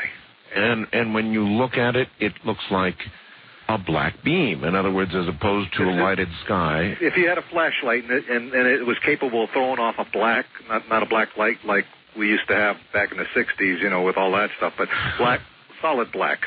Yeah, gotcha. That's what, there's no way to describe it. There's no, I am one of the few people that I've had other people tell me about it. I have never personally witnessed the black beam. You did perform some experiments on this hole, didn't you? Okay, let me talk about the first one. And I'm not a scientist. I'm kind of a researcher. But the first thing that we did is we had a whole bunch of Safeway or 7-Eleven bags of ice. You know, the kind that you buy. You know, and we had a couple bags of that. So we had put one in a bucket on the surface, and we lowered another bucket of ice into the hole, 1,500 feet. 1,500 feet? Yeah, we had access to a nice winch and about that much. We only had 1,500 feet of line, and that's what we... What was the idea of lowering ice into it? Well, first of all, my curiosity is that I wanted to know, was it hot or cold down there? Okay. So we basically waited for the ice to melt about halfway on the surface, and we would hoist up the... I see. So your ice, you had test ice on the surface. Yeah. To see how that was melting. I got you. Of your garden variety convenience store ice, right, that you buy anywhere, and nothing magic about it or anything like that. Right. And so we lowered it down there. We waited for the ice to melt on the surface there, and it got about half melty, So it was sitting in a bowl of in a bucket of water with a few bits of ice floating around. We brought it up. And the ice in the bucket did not melt. It didn't melt? It was not melted. So we said, this was on... No, wait a minute now. The hole had been radiating, in some strange way, heat enough that people would camp by it. Yeah, they did that in the wintertime. But it doesn't melt ice? It didn't melt the ice. It came up there. We looked in the bucket. We had ice cubes in there. Did anything come back up with the ice cubes? We had ice cubes. I reached in the bucket at ice cube. I picked one up there. So in other words, nothing else, dirt, water, anything else? No, the stuff appeared pretty much the way we had sent it down, with the exception of when I put my hand in the ice wasn't cold. Felt like ice. What? It wasn't cold. This is what I'm saying. It wasn't cold. You pick up a piece of ice, you put it in your hand. It's cold. It melts, and it's cold. In fact, it makes you cold by melting. That's how cold works. Right. Well, it didn't. It wasn't cold, and in the hand, it didn't melt. So then, now they're more like blocks of glass. Yeah, I would say so. But we said, okay, what we'll do here is we'll take this bucket and we'll stick it on the fire. A little place to cook there. Stick the bucket with the unmelted ice? Unmelted ice. You put on a fire? We put it on like our cooking fire there. Okay. We had a little table and cooking area and stuff over there. And so we put it on there, and the ice catches fire. What? The cubes catch fire. And I guess maybe catching fire might be the wrong word. The ice, we took it off the fire right away. And so we set it on the dirt. And the stuff in the bucket was still burning. And again, burning might not be the right thing. It was giving off heat. Was there flame? It was not so much a flame as a kind of have you ever used a gas stove? Sure. Okay. It was like the barest turning a gas stove on. It was glowing like that last flicker before you turn it off completely. That's what it was like around all the cubes. And you could knock the cubes around and separate them, and each one of them, would exhibit the same properties. Holy smokes. I will tell you that this bucket, well, some of the bucket there is still sitting there, as far as I know today, still doing what it was doing the day we put it into the ground and brought it up. So this was September, and this is January now. That's how long it's been doing what I call burning. One guy took some of the stuff home. He put it in his wood stove, and he's got a cabin out there, and it gets damn cold where he is, and the thing has been keeping his place warm. Yeah, northern Nevada is very cold. Oh, so this is like giving off eternal heat. I'm not sure I've got this right. It makes it look. It was neutral when it came out of the well. It was neutral. In other words, we put it on the fire, and it appeared. Again, my terminology. This is very bad because it acted like a fuel. It will look like, if I understand combustion, it was like it was doing combustion in a different way than we would attribute combustion to, mixing air with fuel and creating heat and flame. It was doing kind of the same thing, is what I'd like to say. And it's been burning like that since, again, burning is the wrong word, but that's all I got for it. I don't know how to describe this process since early September. Again, a guy he took about a coffee can's worth of this stuff and took it home and put it in his wood stove in his cabin. No wood in there. Yes. And the thing has been going since then. Now, we have tried this experiment of just the lowering of the bucket because we figure we'd like to have a lot of this stuff here. Oh, of course. And sometimes we would go down there and we would get nothing. Sometimes we would get melted. Sometimes, not melted but real ice. But every so often, this process duplicates itself.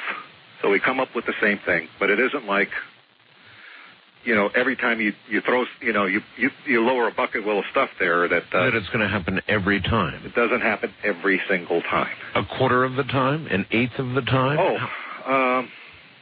I'd say 1 out of 3 times. 1 out of 3. One out of 3, and I don't know if it was the amount of time down there. Do you possess any of this yourself? I took nothing with me, Art. I would not. What is the word? This is theirs for now. Let's say for now, okay? What about noise? At any point did it make any noise? No, we never during this process that we went through. It made no noise at all.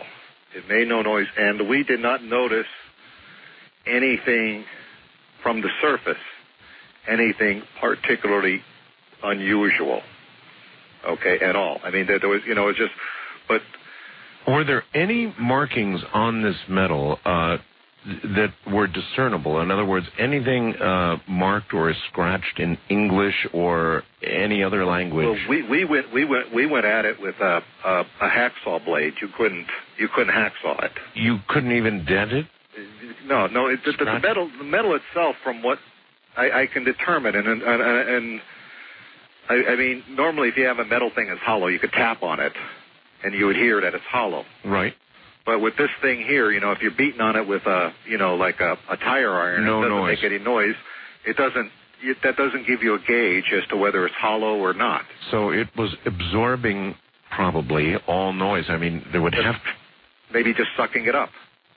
Maybe it radiated into the ground. I have no idea. That's not my area of expertise. All I know is what I could see with my own eyes, and hopefully by the end of tonight, maybe somebody will have some answer. Yes. What did the locals believe about this hole? Well, I mean, you literally just got back from Nevada, tonight or yesterday? Oh, no, this last week. I got home the night that you did the show as the repeat. That's right. You told me. Okay. And so it was one of those, it's probably Richard Hoagland say, one of those synchronous moments there where, I mean, I'm talking to this guy, and he's talking to talking to Mel Waters, you know, and in the truck. And then I hear myself, and it's like, hey. I mean, so it was just too much, and so I had to get in touch with you. Okay, well, again, what did these locals, what was the lore that they told you about the hole? One of the older Basque men that I talked to, and this was practically as I was heading out of town, he told me that was a very, to him, he felt it was a very spiritual place, but he knew the thing from his youth, that it was there exactly the way it is. And he was in his late 80s, so I'm assuming he's known it for 70 years. So he's known it at least from the 30s, and from what he tells me, it's been there as long as the Basque had been in that part of the country, and that goes well into the 1800s. It has existed like that.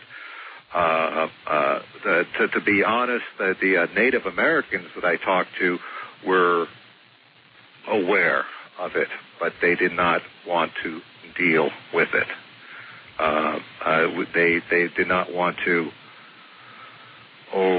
interact with it. Is that a good word? That's a word.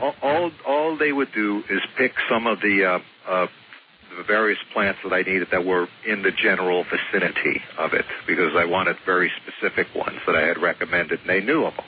All right. Are they now growing some of these plants in the vicinity of this hole? Well, some of those plants are there. They appear to be indigenous to the area, so they did harvest some, early on in the season there. So then again, you saw similar vegetation around this hole to the one in Washington. Well, that's why I asked them for, if they knew, I described to them what it was, and the shape of the things and, the size of the various, and they said, oh yeah, we know of that there, but in terms of why the entree, I assume that the Native Americans knew about this all along there.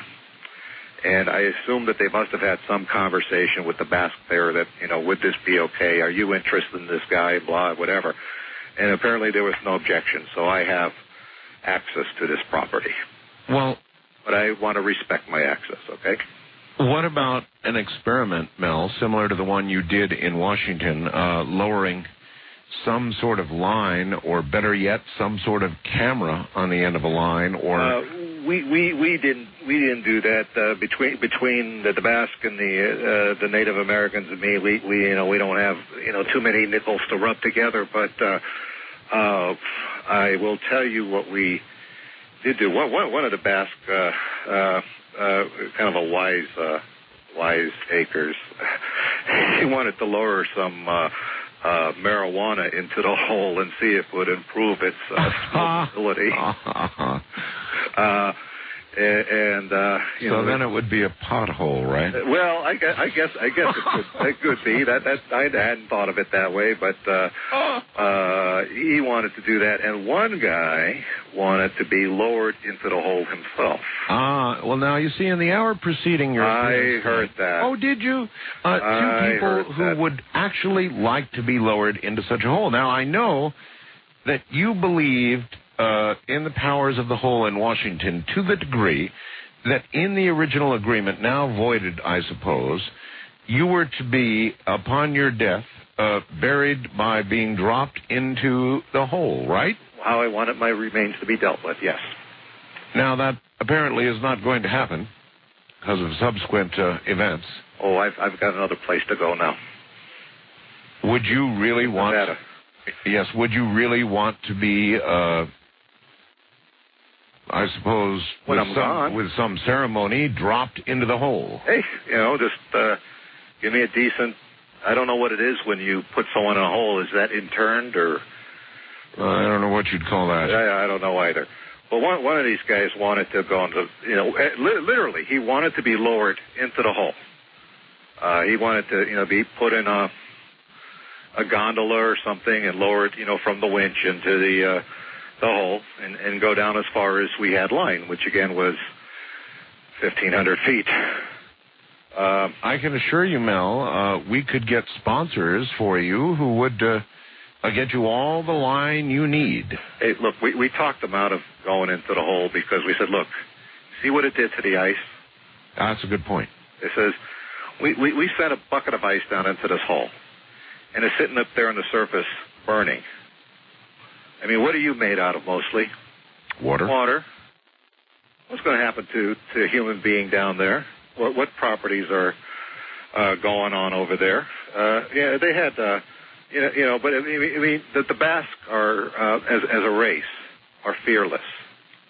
When the Moors invaded Spain, they refused to go into Basque country. Okay, what did this man say his motivation was for wanting to go into the hole? I mean, obviously... He was just a young, headstrong, in his probably late 20s, early 30s fellow that wanted to go into it. He said, this is going to be a great adventure. I want to go in here. I want to see what's going on. But he wasn't thinking with his brain. Well, there are obviously a lot of people like that, Mel, because I had two of them in the first hour of the program, and they said they would love to be lowered into such a hole. This one, if anything, this one sounds more attractive. Well, we determined to do, and I'm ashamed to admit it, is that we decided to lower a sheep. Really? To the hole. Really? A living sheep. You did? Into the hole. We had a crate, the sheep could fit into that we could attach the cables to, and we're going to take the sheep, stick them in the crate, and then lower them down, to the 1,500-foot level, because that's all we had. Like the ice. Yeah, that's all we had. We had enough line basically to go that far, and it was stout enough to handle. I'm not no sheep guy, but I could pick up a sheep, so it must weigh about 120, 150 pounds. Well, so I guess about the size of a small human, wouldn't you say? I would, 150 pounds? Yeah, per sheep. Yeah, I would say that's about size. I'm no sheep expert, but, if I had to say how much does that sheep look like a weigh, about 150, 125 pounds. Anyway, are you telling me you did this?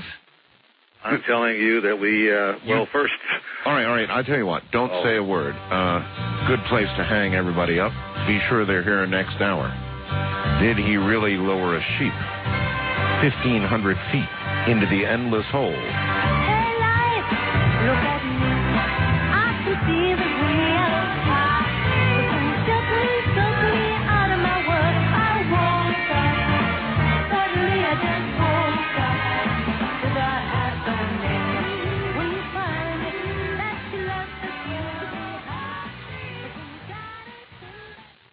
Judy was boring. Hello. Then Judy discovered ChumbaCasino.com. It's my little escape. Now Judy's the life of the party. Oh, baby, mama's bringing home the bacon. Whoa, take it easy, Judy. The Chumba life is for everybody. So go to ChumbaCasino.com and play over 100 casino-style games. Join today and play for free for your chance to redeem some serious prizes. ChumbaCasino.com. No purchase necessary. Void where prohibited by law. 18 plus terms and conditions apply. See website for details.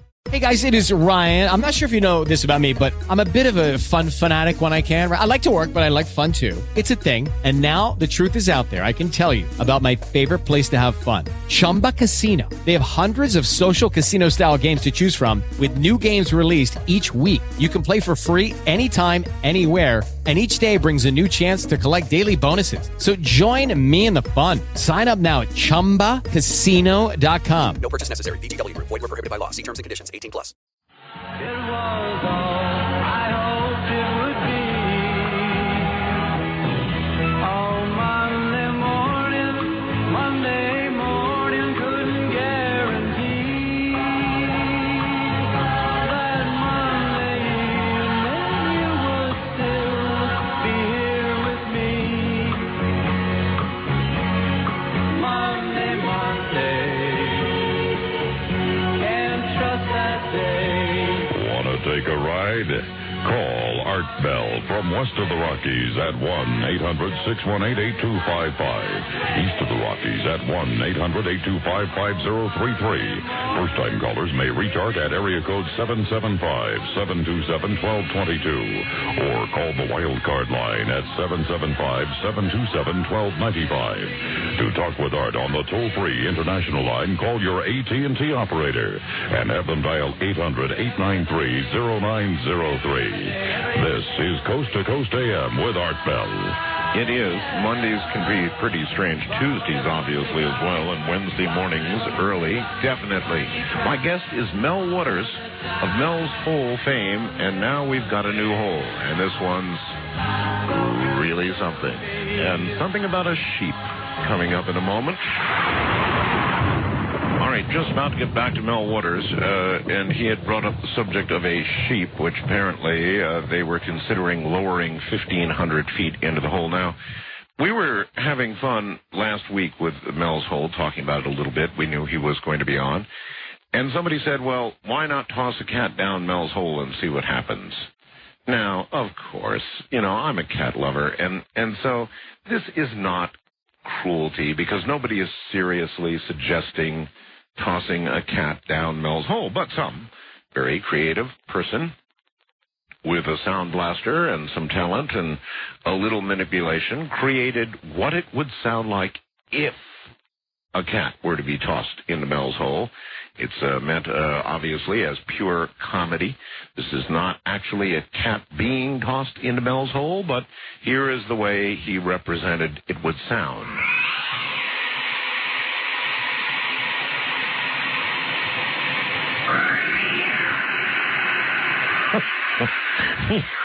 It's the second one that gets me, not the first one. The first one is pretty good, as you hear the sort of the echo of the cat disappearing down the hole. It's the second little one. There he goes. That was what somebody thought it would sound like, Mel. Oh, my goodness.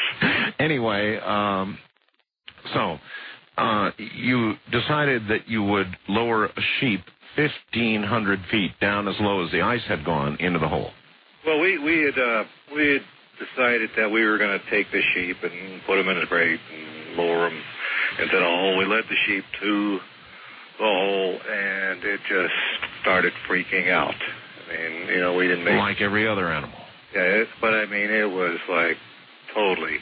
Not happy. It was not happy. And I, you know, I have a lot of respect for animals, and it's amazing what animals really know and what they sense. Well, you're right about that. And so if it was terrified... It was terrified, so the bass got the sheep away from the hole, and again, a lot of what I'm going to say now I am thoroughly ashamed of.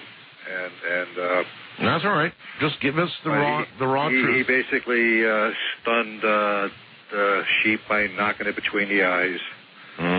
Got it into the crate. Got the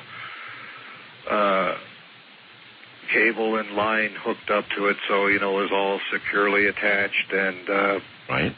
Just about when we got to the hole, the sheep just started making horrible noises. So he stunned it, but he didn't kill the sheep, okay? He just knocked it out. Yeah.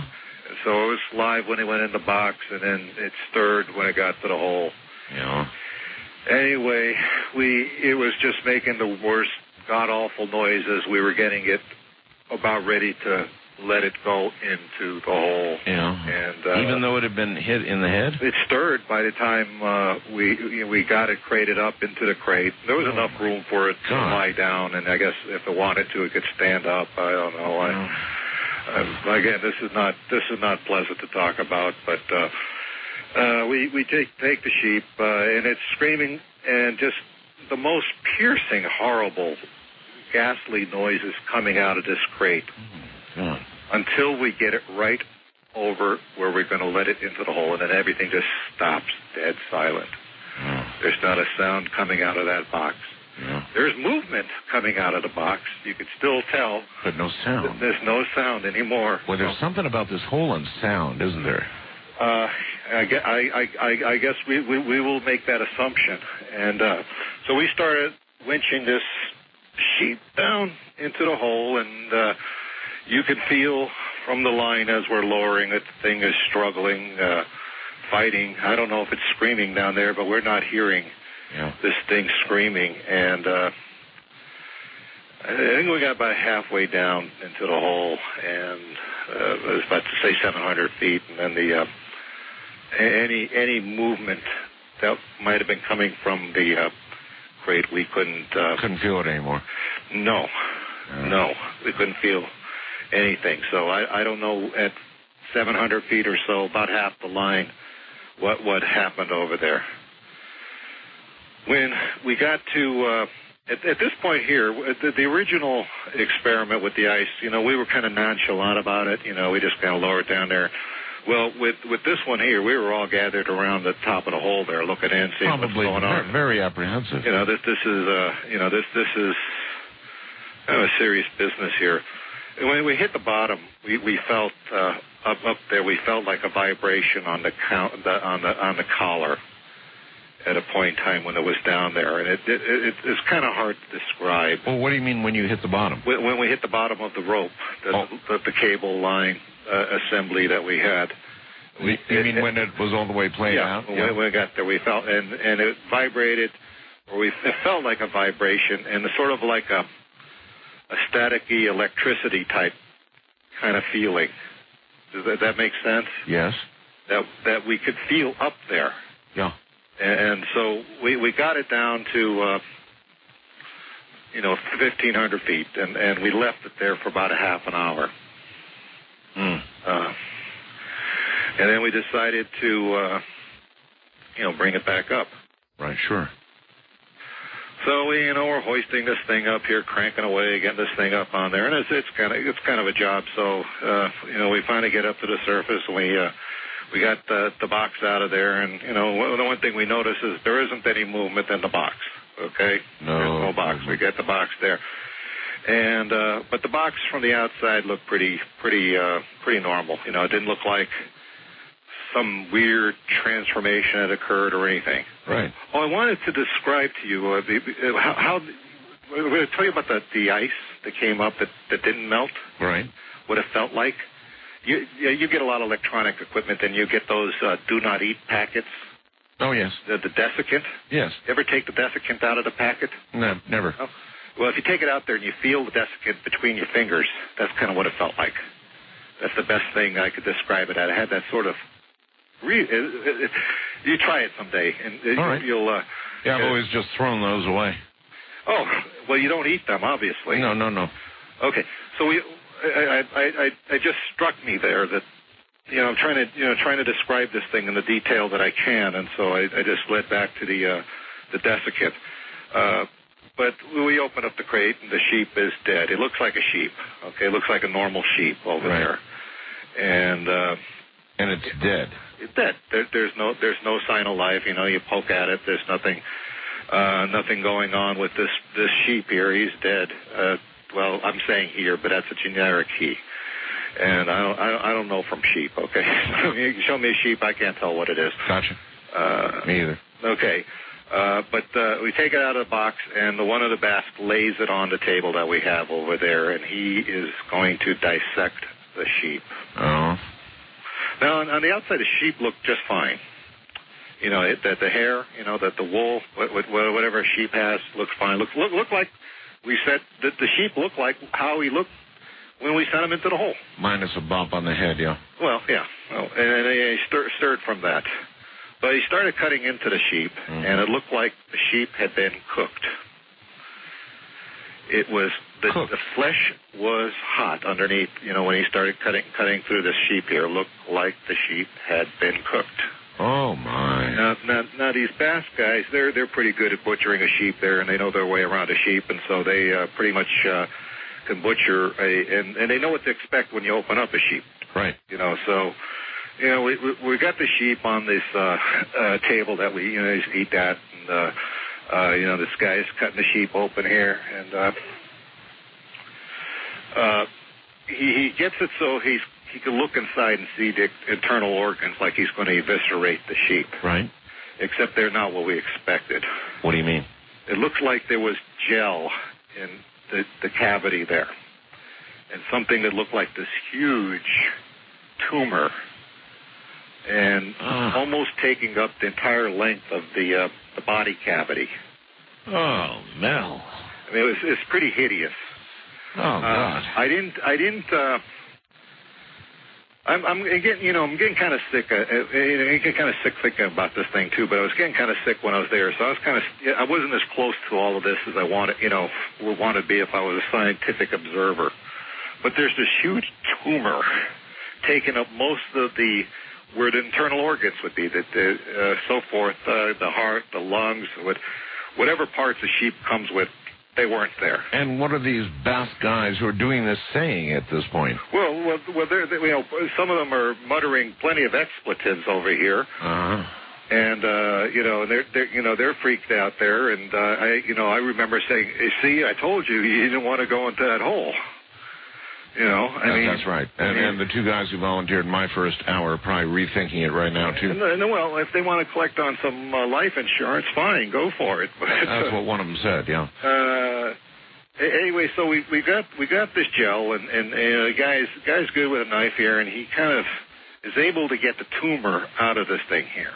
Yeah? And I say it's about as big as the sheep's cavity. I don't know, 2 feet long. In other words, the tumor was almost taking up the entire inside of the... Oh, ugh. Okay, so you got this tumor, and we could see that the tumor had some movement to it. What? Yes, it had movement to it, and I'm going to describe it like a heart beating. Oh. There's not a beating of a heart, just like a pulsing from this tumor. A pulsing tumor. Oh, my God, Mel. So we get to the point where we got this tumor out there, and, he's working on trying to cut it open. It's like really a tough thing to cut into. But he was finally able to get into it. Yeah. And, boy, I'm going to tell you here. He opens it up there, and inside this tumor is what it appeared to be a fetal seal. Like a fetal what? Seal, like a pinniped, a thing that lives in the ocean that balances balls on his nose. Yes. It's about 18 inches long. It's got the flippers on it, and it looks like a little seal. Huh. It looks just like your basically your little seal, except it had and I don't know. I don't want people to freak out, but it had what looked to me like human eyes. Like a human being. I mean, you know what like cat eyes look like? Oh yeah. You know what dog eyes look like? Oh yeah. I don't know what seal eyes look like, but I know what human eyes look like. Sure you do. And this thing looks like it had human eyes. And the thing was alive, but it was connected to the tumor, like with this umbilical cord. Holy mackerel, Mel. And we could see the seal moving his eyes, and I'm calling it a seal, okay, but I have no idea what the heck this thing is, okay? I'm calling it a seal. But it's opening its eyes, it's closing it, the flippers are moving, it's still connected to its tumor there. And then I noticed that it seemed to be studying us. It seemed to be looking at us. That was the feeling I got. It seemed to be regarding us while we were looking at it. And so that's the feeling I got off of this seal. And then this thing separated from the tumor without our assistance. We thought, well, maybe we'll cut this thing free. Right there on the table. It's right there, and it moved about a little on the table. Yeah. So we're all standing back at that point because this thing is loose. I'd be way back. And we're watching this seal, and again, that's the only way I could describe it because it looked like a seal to me. Human eyes. And then I felt, I just felt I was in the presence of something extraordinary, something beyond extraordinary, something like I don't know.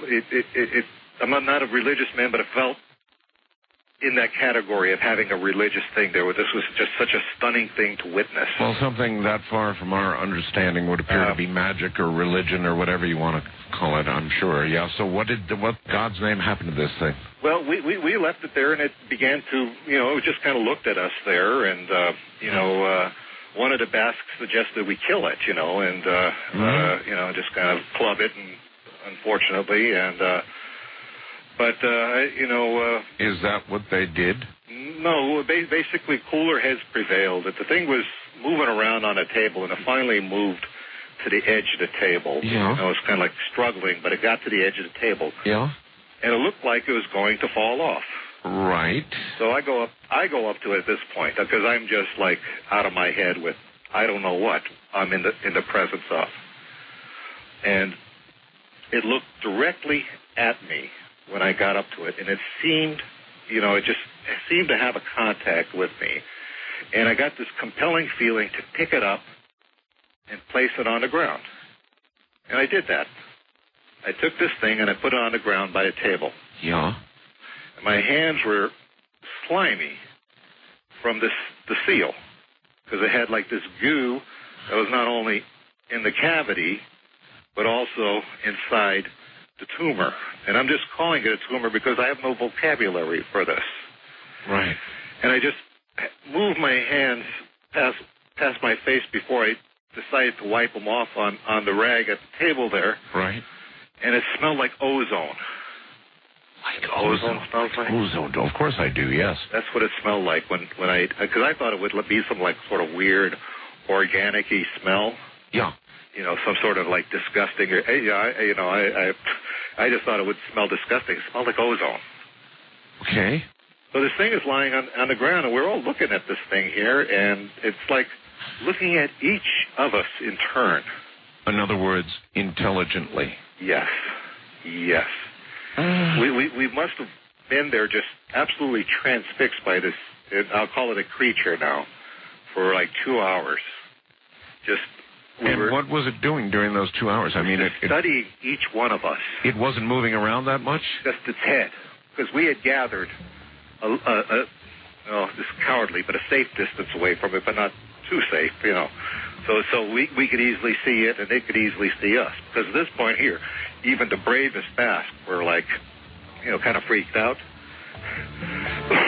I'd have been long gone, Mel. Well, again, the Basque are great. All right, well, have no fear. Hold it right there, Mel. Here's this thing on the ground now. Not moving around much, but carefully studying each and every one of them, who have by now retreated to a safe distance. That's where we'll pick up when we get back. I'm Art Bell.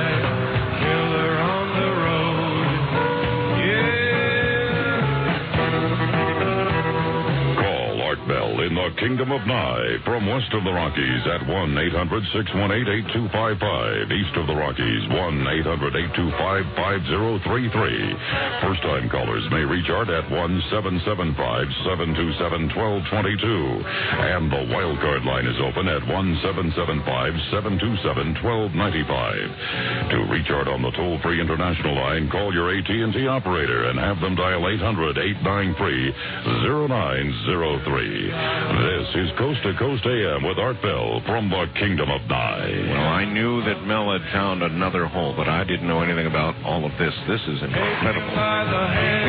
Pretty freaky stuff. A number of questions for Mel. We'll try and get to the phones in this last half hour. Everybody stay right where you are. I'm Art Bell. This is Coast to Coast AM. Once again, Mel Waters. So here's this thing staring at each and every one of you, examining you, obviously intelligent in some way, and it looks like a seal, not like a sheep at all. Nothing like a sheep. Yeah, that came out of this godforsaken tumor that was in this thing. What happened? Well, I got the seal, and he's on the ground. He waddles around a little bit in the direction of the hole, and then he just sort of is watching us some more, and we're sort of kind of at a safe distance, but we kind of encroach upon a little bit there, and I'm telling the Basque, hey, you're the big brave Basque here, don't be afraid of this thing here. I'm just just an ordinary old guy here. We went up to it there, and it just looked at us here, and the look that it was giving us was, the only way I can describe it, it was like the most compassionate look that I'd ever seen from any face. Mm-hmm. It just, the way the eyes were looking and feeling this, and so some amount of time elapsed, and the little seal there starts to waddle again towards the hole, and I get this feeling that it wants to go up on the ledge, on the collar. Right. So I pick it up in my hands and I set it right there on there. And it moves around a little bit, and then at this point we're pretty comfortable with this thing. I am. And my comrades there are pretty comfortable with it. I mean, we're not like freaked out anymore like we were. And maybe it's just, we're over the shock, or maybe we are in shock. But that look that was giving us, it didn't seem like an evil thing or a horrible thing. It seemed like... I'm sure you were in some state of shock. Yeah. So it's up there, and then it moves around. I don't know how, maybe an hour he's on, it is on the ledge. The collar. It looks at us. It actually nodded at us. It made like a slow nod. And he turned around and went back into the hole.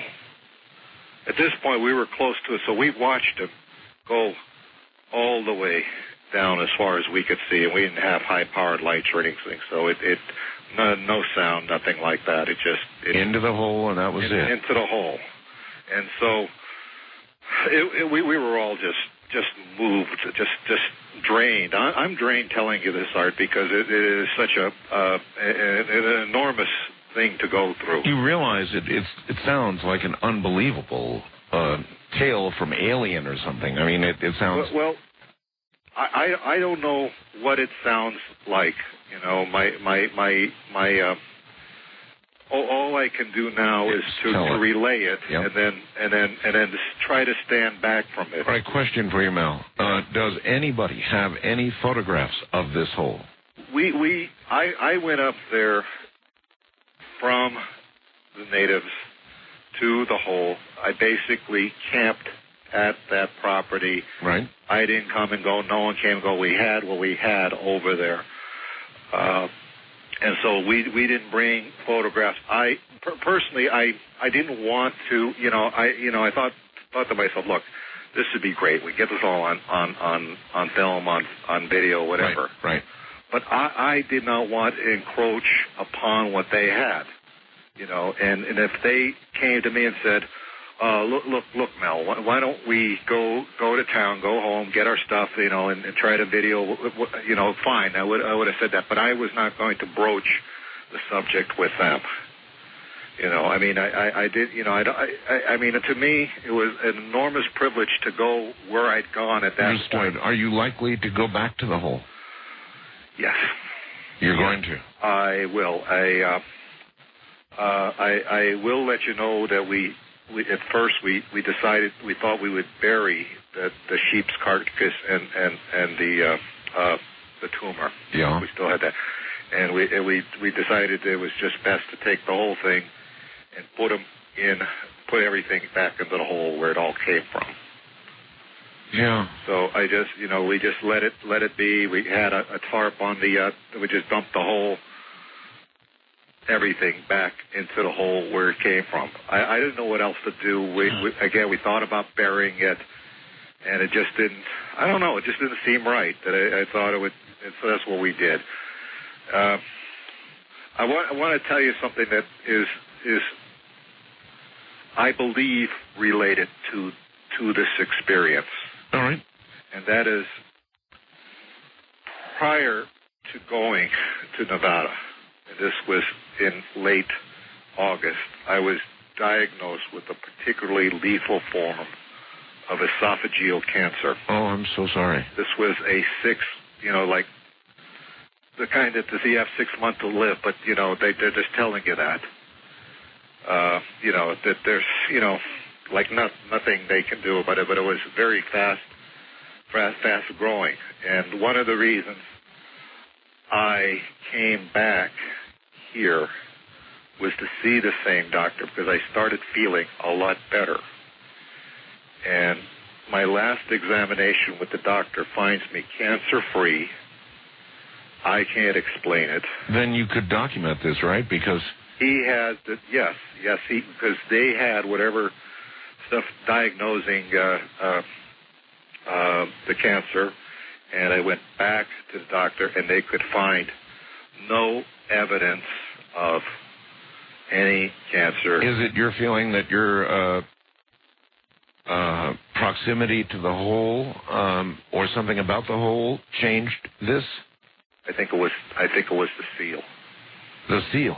I think it was the seal. The seal? I described this thing as this huge tumor.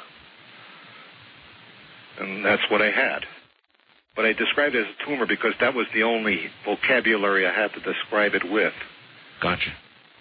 And I handled this. Well, that's right, you did. And I smelled the ozone from it, and it just, the look that it gave me, there was something going on. I can't say, look, I was communing with the seal and I was, had this conversation with this seal. No, I can't say that. But what I can say is that I had this feeling of such incredible compassion from this seal that ultimately went back into the hole. We just said, that was it. And what was the conversation like after all this was over, Mel? Between the Basques and the Native Americans and yourself. Okay. Well. First of all, the Basques that I were with, they were young guys. Okay. And I think before this, kind of your kind of shiftless sort of characters, partiers and all of that, and they were like just profoundly moved. I mean, they were just had stuff going on in their mind after that they had been to another place, another time, anything. Their reality had been all changed. Now, I had the opportunity before I left Nevada to speak right before I left. I went back into civilization and spoke with a Basque elder. Yes. And this was the elderly fellow that I was referring to that told me some of the history of that he was in there, he remembered it from being a young man, and he described it to me and all of this stuff here. And we had because his thing was he himself would go there to that area for spiritual connection, that there was something very spiritual, very primal that was going on. He was a tough guy to talk to in some ways because he was more schooled in Basque than he was in English. But he got English out enough for me to understand. And so we talked actually at great length about the meaning of this. We did have some of the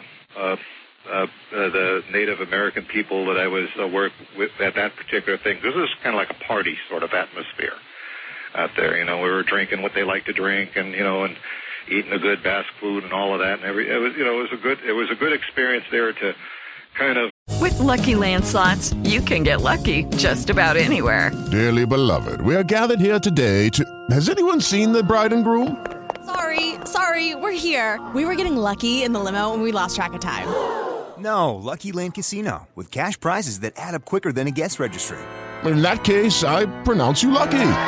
Play for free at LuckyLandSlots.com. Daily bonuses are waiting. No purchase necessary. Void where prohibited by law. 18+. Terms and conditions apply. See website for details.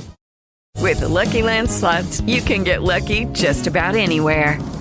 This is your captain speaking. We've got clear runway and the weather's fine, but we're just going to circle up here a while and get lucky. No, nothing like that. It's just these cash prizes add up quick. So I suggest you sit back, keep your tray table upright, and start getting lucky.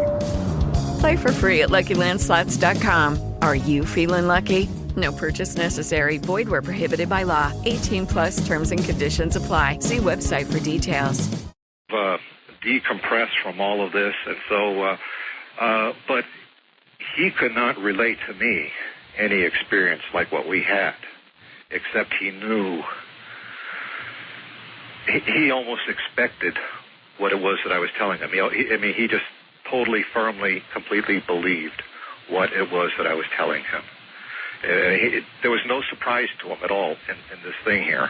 So I got this, really old bass guy there, and he's just taking all this in stride and nodding, and, Yeah. So he knows there's something enormous, of great enormity there, and my goal is to go back. I have agreed to work with the people I was working with the herbs, and live amongst them and spend some time with the tribal members and some time with the Basque and spend it. And are you going to do anything else with the hole itself? With the one in Nevada? Yes.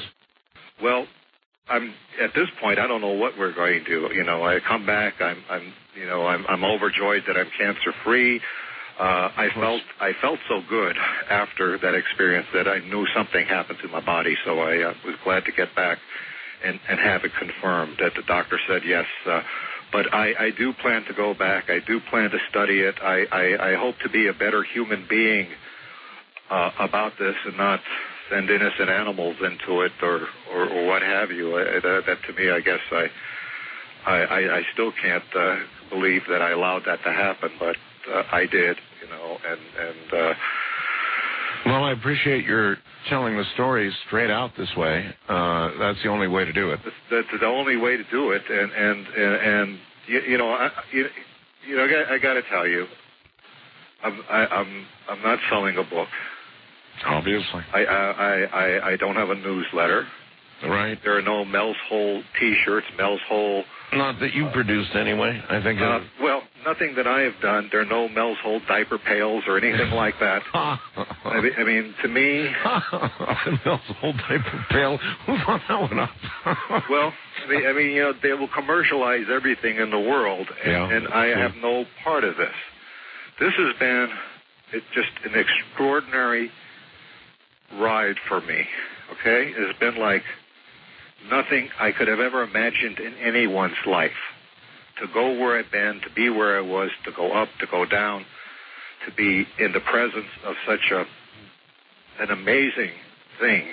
And my only goal is to leave a permanent record of what happened. Well, how closely are you willing to identify the location of this new hole? Well, just northern Nevada, is that? I'm going to put it there. I don't want the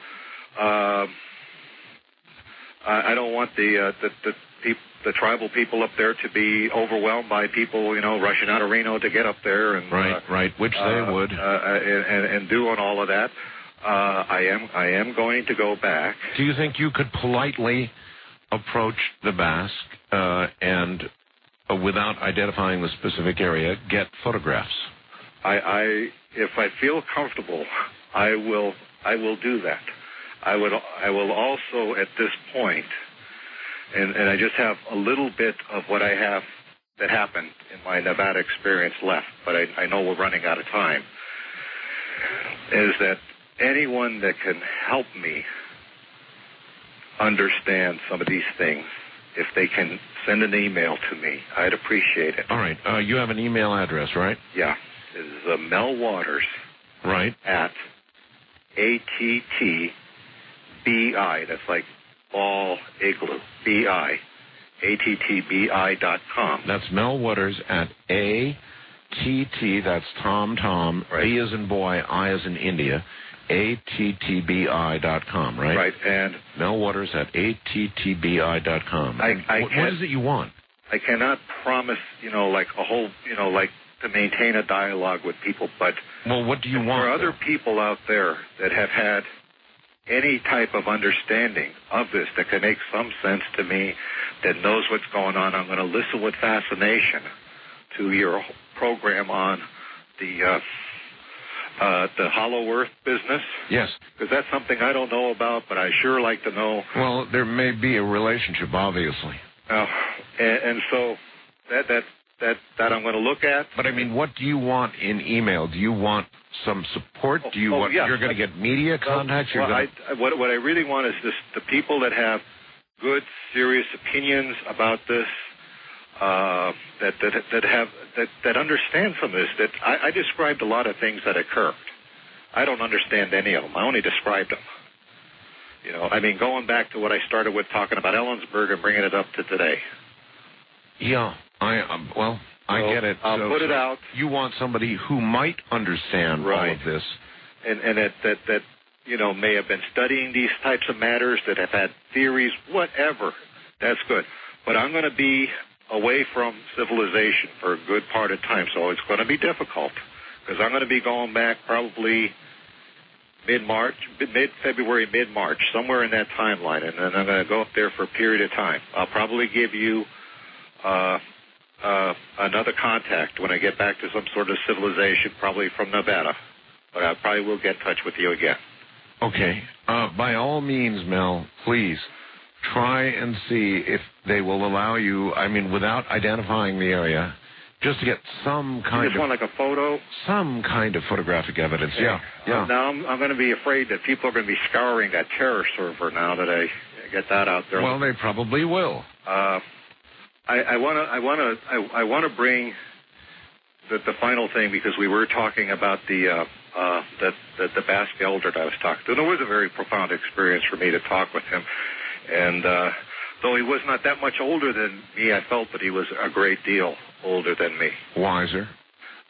Beyond that. So I know I could respect that. But we were sitting, you know, there and talking well into the night, drinking that good Basque drink that they like to drink and all that good stuff. Yes. And he got tired and he was going to retire for the night. And he took my hand, you know, to clasp it. And in my hand, he put something in my hand when he was leaving. Yes. And he closed my hand.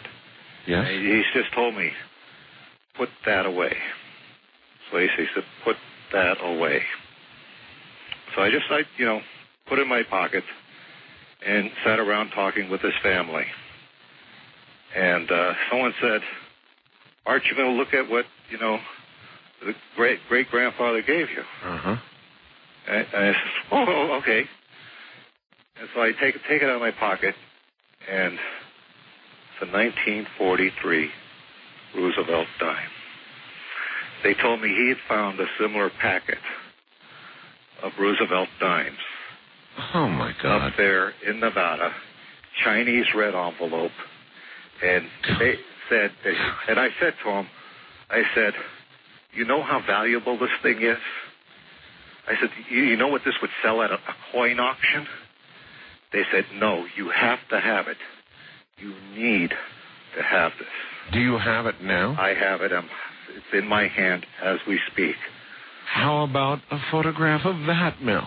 If I can scan a 1943 dime, yeah, you will have it.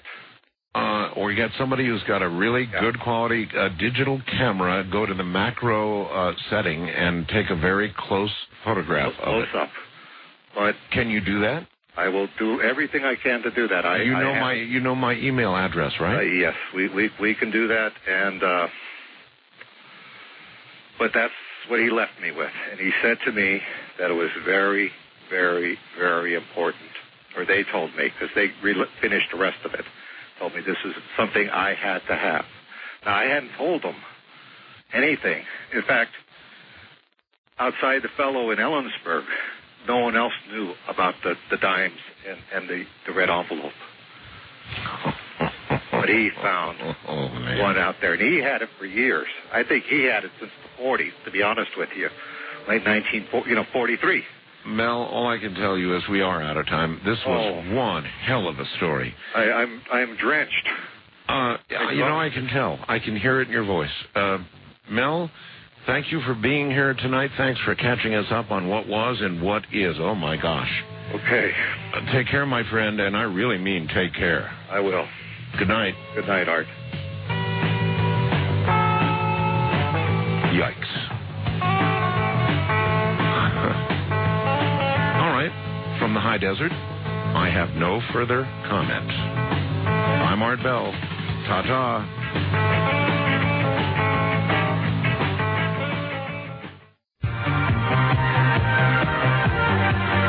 Continuing the story of Mel and Mel's Hole from just last Friday, December 20th. Here is Art and Mel Waters on the best of Coast to Coast AM.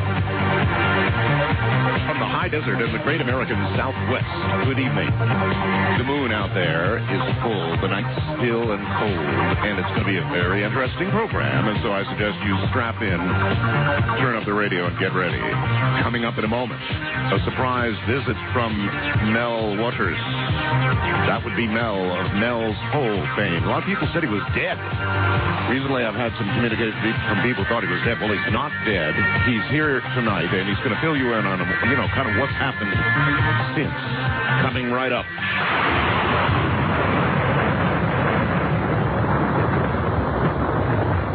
Here from an undisclosed location, unless he wishes to disclose it, is Mel Waters. Mel, welcome to the program. Well, hello there, Art Bell. Welcome back to the program is more like it. Well, thank you. All I'll say is I'm in my nephew's apartment. Okay, that'll do. Okay. All right, Mel, what we need is an update, if you have one, to Washington, an update, of course, on the whole here in my state, Nevada. Right. Okay. First of all, I'm not dead. That's a good thing, Mel. And I did have a very, very, very close brush with death back around Memorial Day. Maybe that's where people got it. But I am doing well, and I am not yet ready to eat the big green wiener yet. Right. Anyway, yes, I do want to bring people up to date and let them know how things are going. All right, good. Where to begin? Well, I'm going to talk to you about kind of where we left off in Nevada. All right. I think that would be. Is it Nevada or Nevada? I say Nevada. I wonder about that sometimes. Just try either one. We'll answer to it. Whatever. Anyway, the one in your state here, yes. I told you that we had lowered a bucket of ice into the hole there in your state. And that you don't want to tell us any more about where the hole is, do you? I think that might end up coming out here, or I think people will be able to discern where it is in your state. Right. I think a lot of people have got a very good idea, and I'm going to tell you that the location where the hole is at has been under helicopter surveillance, almost I don't mean constantly, like 24 hours a day. Yeah. But there have been flyovers of that area. Frequently? Like frequently. Yeah. But there's been no contact with the Basques that are there, that are encamped around there. That's pretty odd, considering the military cordon that was thrown around the hole in Washington. Well, yeah, that is, and I've yet to discern how they were able to mobilize so quickly on that. That's still a great mystery. Nevertheless, you said you were reminding us a bucket of ice. Yeah, but one thing, when I said they have had flyovers of the hole there in your state, I was told something very interesting, and that is that from certain approaches to where the area that they're in, yeah, you can see the encampment of people. You could see the Basque if you're standing there, say, on the hillside, but you cannot see the flange around the hole. I told you that with this hole, there was like a metal collar. That's right. A flange around. You cannot see that from a certain distance. You can see everything else, and the flange is huge. It's a very large metallic structure, that provides like a collar for this thing. Mel, your opinion. Yeah. Does this hole go down somewhere near the center of the earth? I mean, how far? Well, of course, people know what my experience with it was, lowering all that fishing line into it, and I'm absolutely certain that I got 80,000 feet of line into it, which is, 15 miles or so of line. That's a crazy thing to do, but I did. I'm just one of those people that are determined to get to the bottom of things. Only you never did get to the bottom. No. When I was at that level, that was my first contact. It is Ryan here, and I have a question for you. What do you do when you win? Like, are you a fist pumper? A woohooer, a hand clapper, a high fiver. I kind of like the high five, but if you want to hone in on those winning moves, check out Chumba Casino. At ChumbaCasino.com, choose from hundreds of social casino style games for your chance to redeem serious cash prizes. There are new game releases weekly, plus free daily bonuses. So don't wait. Start having the most fun ever at ChumbaCasino.com. No purchase necessary. VGW Group. Void where prohibited by law. See terms and conditions. 18+. With Lucky Land Slots, you can get lucky just about anywhere. Dearly beloved, we are gathered here today to... Has anyone seen the bride and groom? Sorry, we're here. We were getting lucky in the limo and we lost track of time. No, Lucky Land Casino, with cash prizes that add up quicker than a guest registry. In that case, I pronounce you lucky. Play for free at LuckyLandSlots.com. Daily bonuses are waiting. No purchase necessary. Void where prohibited by law. 18+. Terms and conditions apply. See website for details. With you, that when I reached that point there, that's when I said, I better reveal what I'm doing to the audience to find out what am I dealing with. Yeah. And so this whole thing started. Well, let me tell you about what had occurred. We lowered that bucket of ice. We pulled it up there. We had a bucket of ice up there at the surface. That bucket of ice at the surface had melted completely. We brought up the bucket of ice from a depth of, I believe it was 1,000 feet. Uh-huh. We lowered it down 1,000 feet. We brought it up. The ice was unmelted. So we stuck it on the campfire there in the metal bucket to see if we could melt it.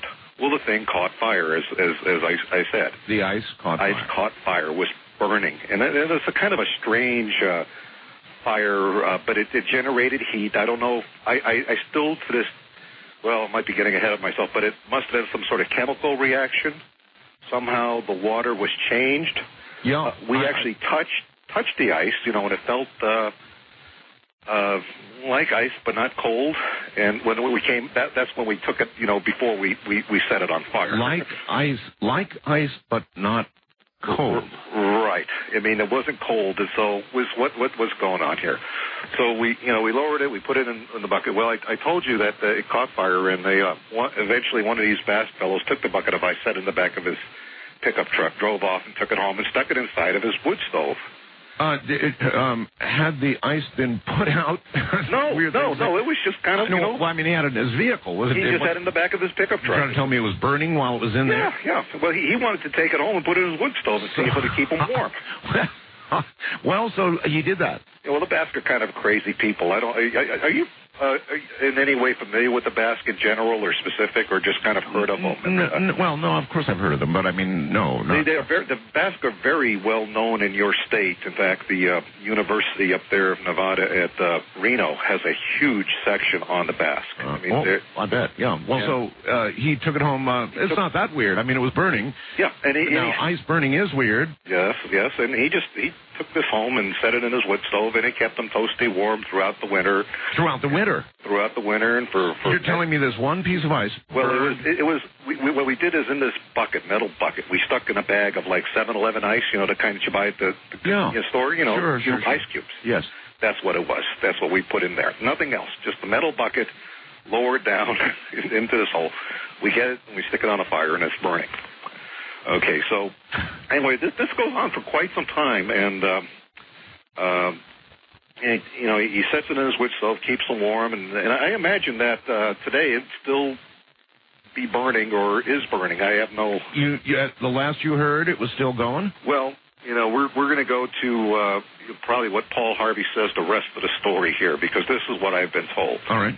He says, when you have a wood stove, and you're burning wood, you generally will put a kettle on top of that wood stove. Yeah. And, to have hot water for coffee and to humidify the air. Sure, whatever. It dries out the air terribly. Well, this Basque fellow, he just did just that there, and he noticed there that the air was like really, really dry. He was always thirsty, and his skin was like flaking. I mean, this was like, I don't know, he must have been living in humidity lower than what you face out there in the desert, and so, he's got this kettle up on top there, trying to humidify the air. And one night he notices that, I don't know, it might have been the angle of the light or just whatever it was, but the steam from the kettle looked like it was being absorbed into the stove. And we're not saying like through the vents or, through the door or whatever. Wait a minute. The steam from the kettle, which would have been going up, would be It was would be coming back down and then absorbed by the stove. Yeah, right? it was like dispersing and then coming around and just like I guess the word to describe it is lingering around, but it looked like it was being absorbed by the stove. That's I think that's the best picture I can. That's weird. That is strange. Of course, this is already really weird. We've got ice that's burning eternally so far, and that's I can picture it. Okay, so I mean, I want to be able to, because this is what I've been told, but I have absolute belief in the person that told me this, and this goes on. Anyway, the stove is out there and it's producing heat, and this guy is real happy, and even though he's like real thirsty and really dry, and then one day this guy comes home, he goes out and does his thing, and comes home and he notices that the stove had crashed through the hearth and through the floorboards of his cabin. What? It just went right down. It just broke. I mean, it was kind of a flimsy cabin, but it was able to support the weight of his wood stove and his. So now a stove with this eternally burning ice is now through the floor. It's in the ground. It's actually on like the dirt. Maybe it fell like about a foot into the ground at that point. I wonder if this thing is going back from whence it came. Well, that's what I want to know, and we're going to continue along with this here. But anyway, the stove is sitting down there. Now, this guy, sometimes I wonder about these guys, but, he's not too bright. So what he does is he patches up the stovepipe. Yeah. And so it connects to the chimney where the flue, all that stuff there. Yeah. And he's kind of living in this cabin with this stove. You mean he's still using the stove? Yeah. He just extended the pipe? Yes, that's exactly what he did. He just kind of lowered it down there, and as far as I could tell, though, it doesn't give off any gas or any no smoke or anything. He made no attempts to bring it back up to fix the floor and do it right, huh? No, he didn't. He continues to live with it, and basically, about, I don't know, a week, maybe 2 weeks later, he comes home, and the entire cabin has collapsed. What? Around it. The whole thing. The whole thing? Everything has collapsed around it. In fact, all there is around the side of the cabin is piles of wood dust. Wood dust. Wood dust. Wood dust. So in other words, his cabin disintegrated. It basically looked like all of the moisture that was in the wood had been sucked out of it completely to the point that it could no longer exist as wood. Wow. Now this is pretty interesting because so far it's pretty consistent. That's for sure. This thing reabsorbed its own moisture. It absorbed so much moisture this man had terrible skin trouble. Still, he kept it going, and now he absorbed all. I get it, all the moisture out of the wood. He had wood furniture in there, his bed and a chair or whatever. Yep. Wood dust. You could see the different colors of wood dust. And at that point, he abandons the cabin, gets the heck out of there. Understood. He says, hey, enough is enough. So he moves in with one of his brothers. Yes. And they were over there, and about a month later, he goes back to the cabin to show it to his brothers, and they find that the stove had sunk to, 5 feet into the ground.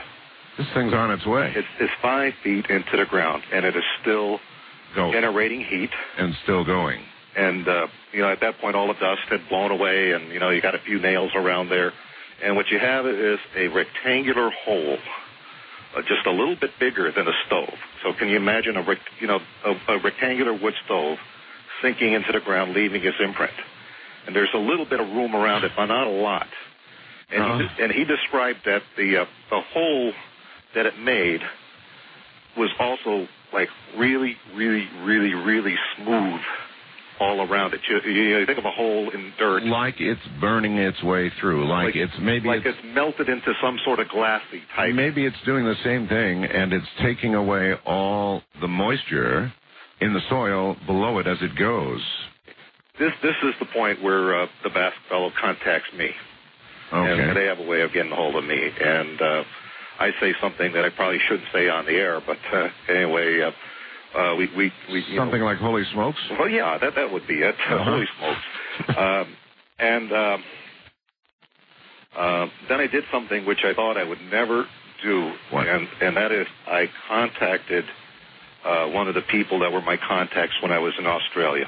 Okay. Okay, I had a number, and I described the situation to this guy here. And he pretty much said the same thing that I said, holy smoke. And he tells me it's, like, really important that I tell him where the cabin was.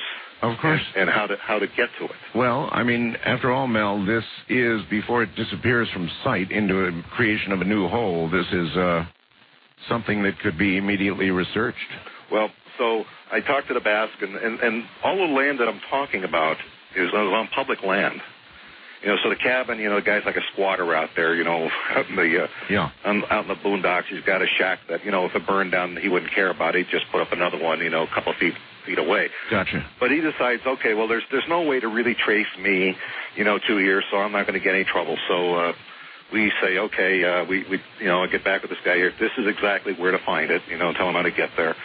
And so at that point, there's a team dispatched to the site of the former cabin. A team? A team of people show up there. Way to go. And now this guy, this Basque fellow there, he's got a nice vantage point. He knows all the land around there. He knows where he can sit out there and squat and look around. So he's got a pretty good view of where his cabin used to be. So he's out there, you know, watching what's going on. Yes.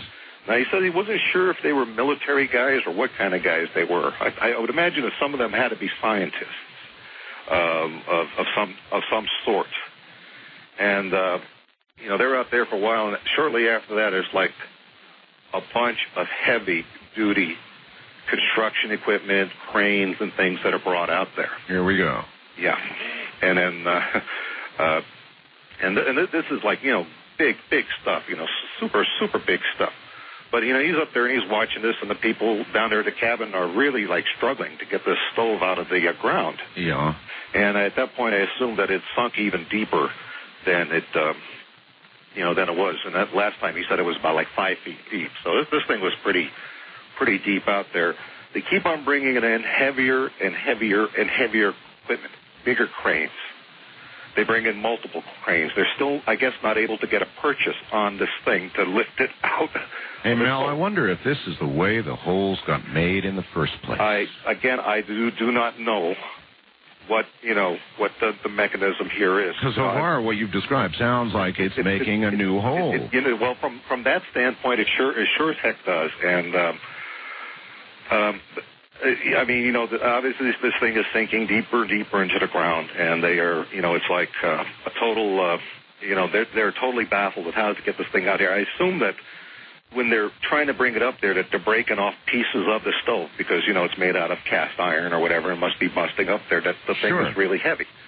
Well, eventually, what they do is they drop some chains into the ground, and then they pour some water in there into the ground. Yeah. and I don't know if this is what happened, but this is what I assumed happened. Is somehow the water and the chains and the metal all congealed together, you know, kind of like held fast like glue to the structure and everything that was in the hole. Yeah. Well, eventually they were able to get this thing out of the ground and hoist it up, and they were using more than one crane at this point. Now, I don't know a lot about cranes, but usually they could pick up a lot of stuff. They had several cranes working on getting this thing out, so it must have weighed some huge amount. God, talking like fascinating. What? Well, okay. So the weight alone would have broken it through the floor. The weight certainly initially, yeah, wouldn't have dug the hole, though. Oh, isn't that fascinating? Yeah, and so they finally get this thing out of the ground using multiple cranes, the biggest ones they can get. This guy's these things were like monster cranes. They get it up and they load it onto the biggest truck this guy had ever seen in his life. I mean, this was bigger than big, and they haul that thing away. It is like gone, you know, it's over there, you know, and so they just took the stove away. I don't know if he got a good look to see what the stove looked like, but they loaded whatever was in there, detached the chains from the hooks and stuff, and trucked this thing off. All of this, in essence, just to get this burning ice, really. That's what they got. But this guy here, as soon as I talked to him, he knew something was going down, and something had gotten, well, my impression was it had gotten, like, out of control. And all of this just from something you lowered into the hole here in Nevada. That is correct. All right. Hold it right where you are, Mel. We're going to break here. We'll be right back. Current circumstances of the world considered, you should listen to the words of this song, because it's dead right. From the high desert, I'm with Mel Waters, and I'm Art Bell. Gonna take a lot of love to change the way things are. Gonna take a lot of love, we won't get too far. So if you look in my direction and we don't see eye to eye, my heart needs protection. Hello, it is Ryan, and we could all use an extra bright spot in our day, couldn't we? Just to make up for things like sitting in traffic, doing the dishes, counting your steps, all the mundane stuff. That is why I'm such a big fan of Chumba Casino. Chumba Casino has all your favorite social casino-style games that you can play for free anytime, anywhere with daily bonuses. That should brighten your day a little.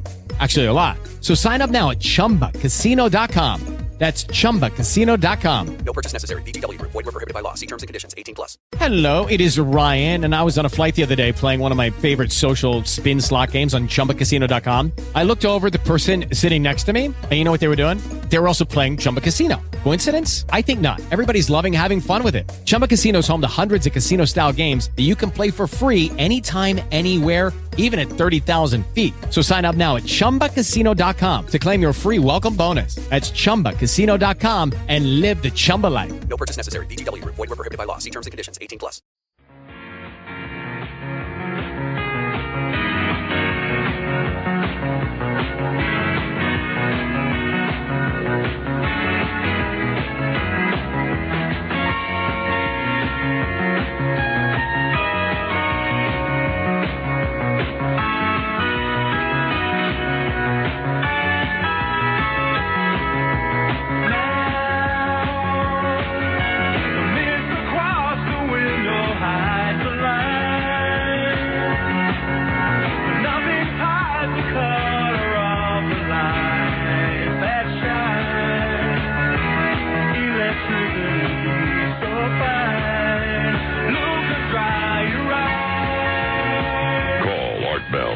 Kingdom of Nye, from west of the Rockies at 1-800-618-8255. East of the Rockies, 1-800-825-5033. First-time callers may reach Art at 1-775-727-1222. And the wildcard line is open at 1-775-727-1295. To reach Art on the toll-free international line, call your AT&T operator and have them dial 800-893-0903. This is Coast to Coast AM with Art Bell from the Kingdom of Nye. It is, and I've got Mel Waters here. We're getting the continuing saga, or at least closure to this point, of the Mel's Hole stories. That's plural. We'll get back to Mel in a moment. Once again, Mel Waters. Mel, Marilyn in Tulsa, Oklahoma asks, was there any sign of radioactivity? An obvious question. I don't think these guys are capable of determining if that. None of the people have been around the hole in your state or the hole in Washington or this other site where the stove had gone into the ground had experienced any sickness or anything that I guess would, be indicative of anything that made them truly sick. Have you been back to our Nevada hole? No, I have not, and the reason why is that I feel at this point I am people can follow me around, and I don't want to lead anyone there at this point. Have you detected people following you? Well, I'll tell you, some of the people that I was trying to find have found me. And I have not left a trail of breadcrumbs out there. But so you're not an easy guy to find. I'm not an easy guy to find. In fact, That is also my message to Charlotte, and that is that I'm not around because people badger me all the time, even though I don't have a nickel in my pocket. Actually, I would be aware of those you refer to. Let's not talk any more about it. Okay. Listen. The hole in Nevada, eventually, Mel, we've got to give scientists or somebody access to one of these things. I have a feeling... Before the bulldozers come in with the suits and the military uniforms. This has been my discussion with the Basque over there, is that at this point here, it's time to basically come clean on all of this stuff here. Let someone from a university out there. They don't want. I mean, they're just there. You know, I can't see them profiting by it or anything. It's on public land. I mean, it doesn't belong to them. A lot of people, of course, probably haven't heard this whole story, and I'll tell you now, Mel. We're going to take this segment and we're going to repeat Mel's Hole 2 on Christmas. And so we're going to take the segment we're in right now, play it back then. So Merry Christmas. I'm going to tell you something, Art, and that is, boy, I sure got a lot of heat about the sheep and that. Yeah, you want to briefly tell that again very quickly. Well, it is a central core. This is good. Maybe I can lead into some more of this because there's been some more contact with. Good. That. Okay, what we did is some of the Basques were really like crazy, and some of them wanted to be actually lowered into the hole, and that's after we brought that burning ice up to the ground. Yeah.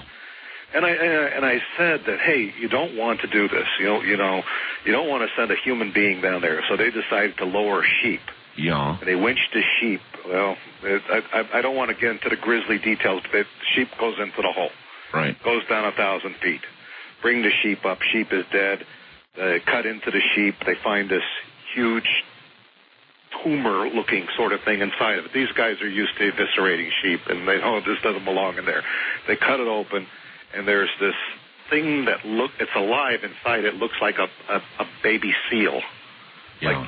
Like you see at the aquarium, a pinniped, a baby seal. That's what it looks like. But the eyes are so odd. We all described it the same thing. It looked like it had eyes of a human being.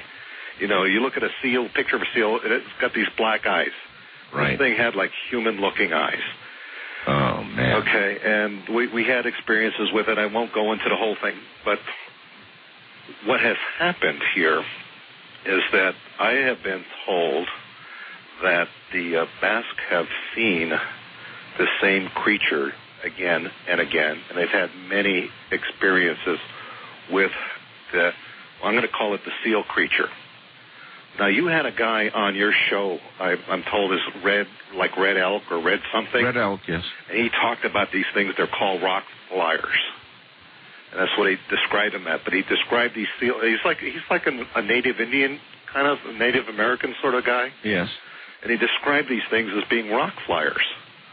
Well, that's an interesting name for them, rock flyers. And he said these creatures that live down in the earth, but what I'm getting is the sense that they not only live in the earth, but they inhabit like different earths, and they are able to move between them.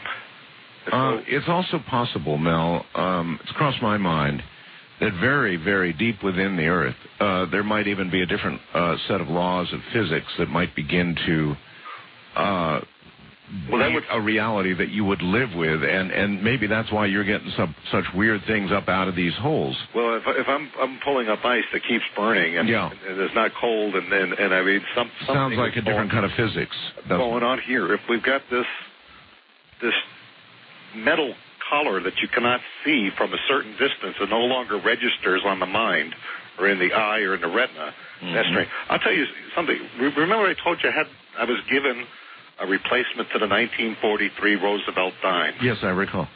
After I was told about this thing here, and I tried to take pictures of it, believe me. Actually, I can't do any of that stuff. My nephew does. But this is what I discovered after I told that they couldn't see the flange from a certain distance. Mm-hmm.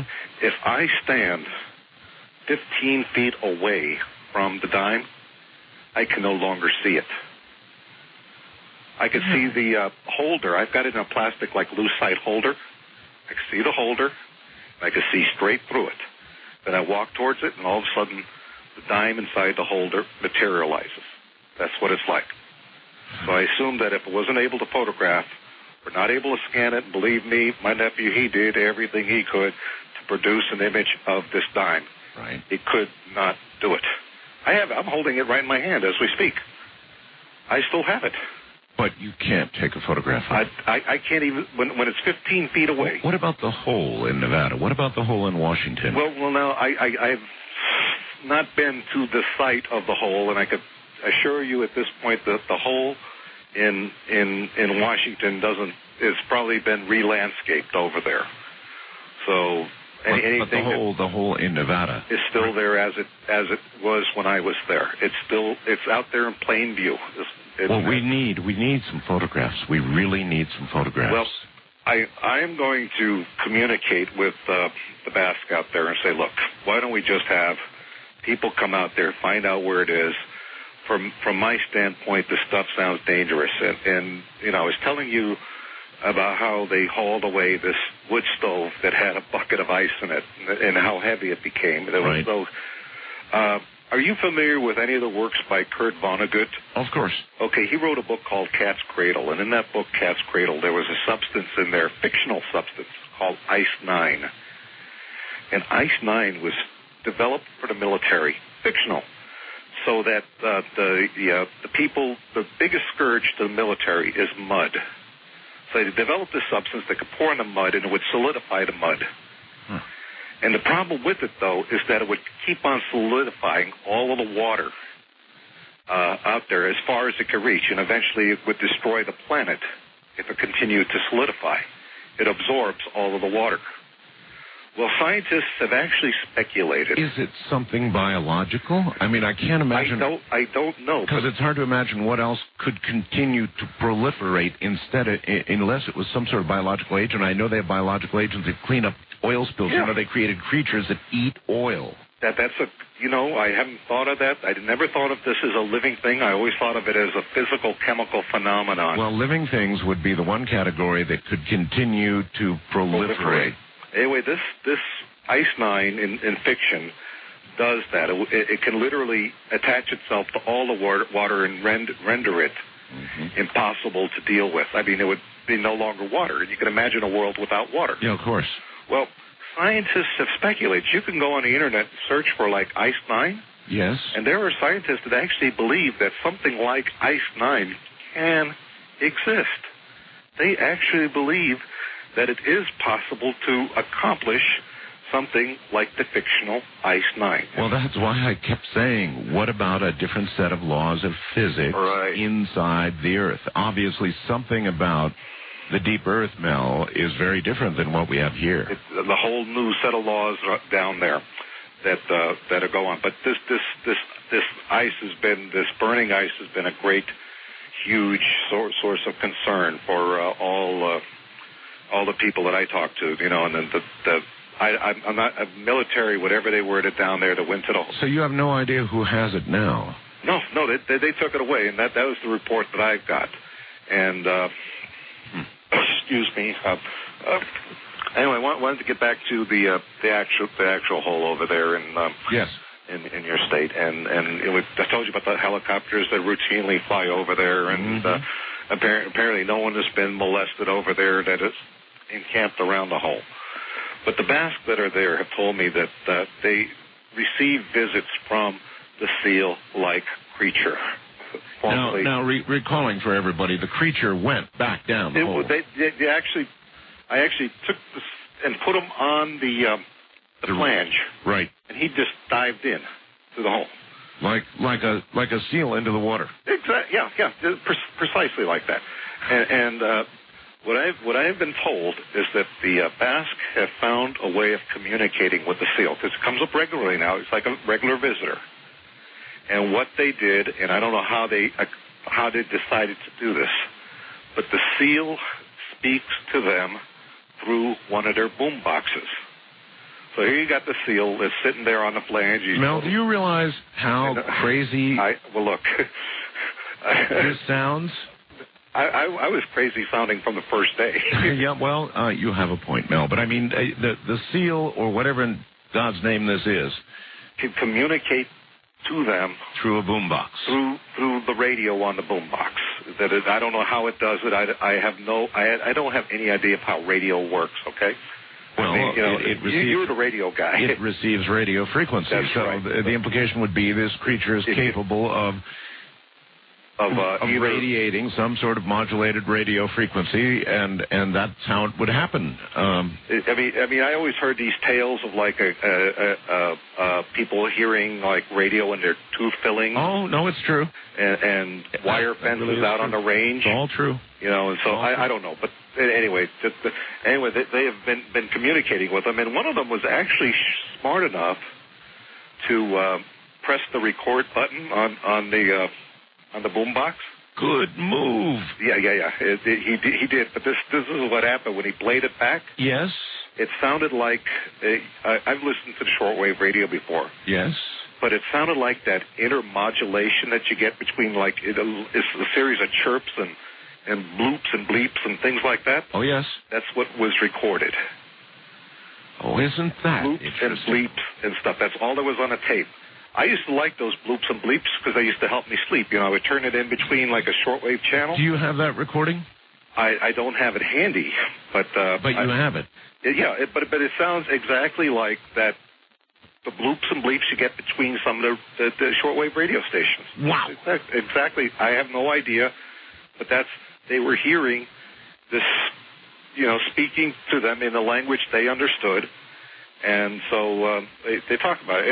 And again, I wasn't there, okay, but I don't think these guys, the Basque, are pulling my leg. They're not that kind of guy. They might be crazy enough to want to go into a hole. Well, crazy as it may sound, it's not really crazy based on your own first-hand experience with the holes, now, is it? No, it isn't. If you take one context as a reality, then you can. It seems to me it shouldn't be that hard for you to accept their word on what's happened here. Right. And so, in that sense, but I'm also describing this to many, probably millions of people, I assume. Probably, yes. And what I was told is that, that these creatures inhabit the Earth and they inhabit the other spaces linked and not linked together. And they're communicating through the radio to them is what's occurring. And they do receive visitations from the seal creature from time to time. Well, I already like these little guys. If they use radio, they're my... Are they your kind of people there? Gotcha. Okay, now the Basque were warned about the ice that we sent down. What kind of warning?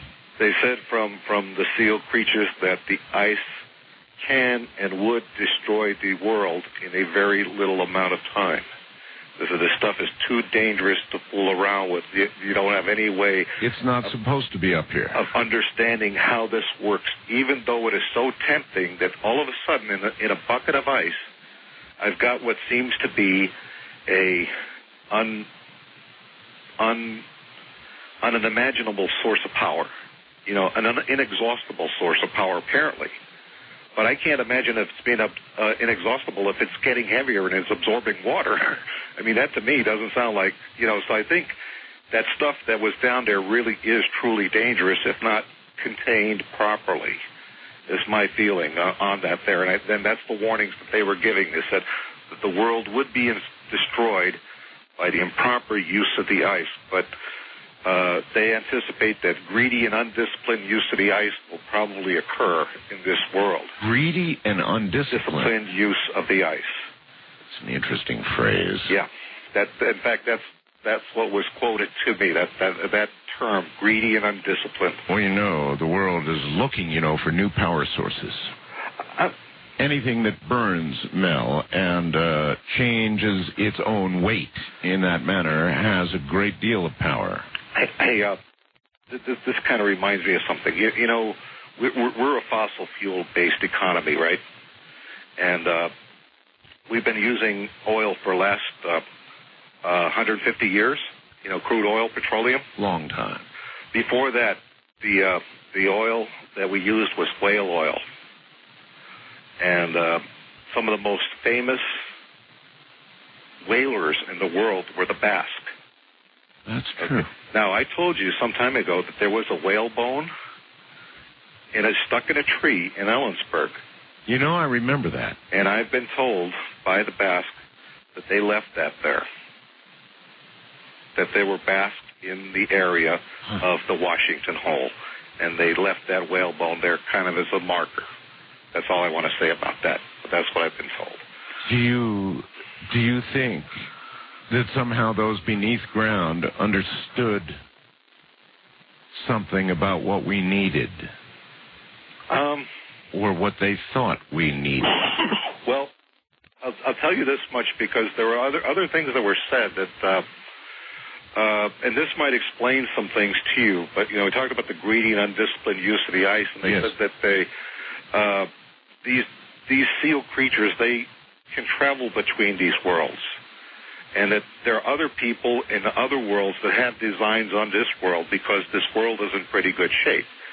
There are some people out there in other worlds that are similar to ours, but their world is so horrible. Well, our world is at least above ground. Yeah, but their world is so horrible that if we had suffered a nuclear holocaust on this world, they would be happy to inhabit it. There are people there, and what they were told is there are other worlds similar to ours that have designs on this world, and that they monitor what happens on this world. And they are listen to me now. We're almost out of time, Mel. Anything critical to get out? Just that they are looking at our conditions, and they are saying, hey, the world that is the Earth that we know is on a collision course to disaster, and a lot of them think this is good, that then when we're gone, they can come here, and they think they're smart enough to use the ice that's here. That's the word I'm getting. Okay, I'm not a prophet. I'm not anything. I'm just was reporting. The implication in that the ice was rare even to them? The ice is rare, but it is when it's discovered, it's almost always improperly used. That no one has had the smartness. Now these seal creatures. Implication being there's been other pieces of this above ground. In other similar situations there that have been used. And maybe it's been that some of this has surfaced in one of these holes, and you were saying maybe that's how these holes are formed. Yeah. Any number of those things. All right, listen to me, my friend. We've got to go. That's fine. I want you to tell me, swear to me that you'll get hold of some people at the University of Washington. I will. Or wherever, and proceed with this, will you? Talk to the Basque. I think they're thinking along my way. They have no real vested interest. All right, I'm going to look for that to happen, Mel. You take care, my friend. Thank you very much, Art Bell. Good night, Mel Waters. Bye. Well, that was quite an update, wasn't it? Yeah, I know. But maybe it could be true. We'll be back.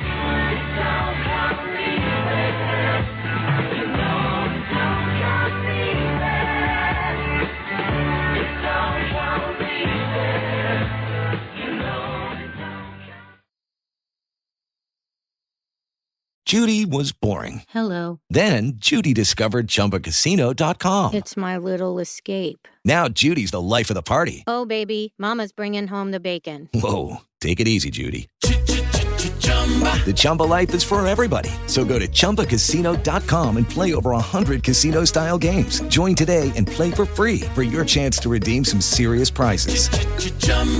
ChumbaCasino.com. No purchase necessary. Void where prohibited by law. 18+ terms and conditions apply. See website for details. With the Lucky Land Slots, you can get lucky just about anywhere. This is your captain speaking. We've got clear runway and the weather's fine, but we're just going to circle up here a while and get lucky. No, nothing like that. It's just these cash prizes add up quick. So I suggest you sit back, keep your tray table upright, and start getting lucky. Play for free at LuckyLandSlots.com. Are you feeling lucky? No purchase necessary. Void where prohibited by law. 18+ terms and conditions apply. See website for details.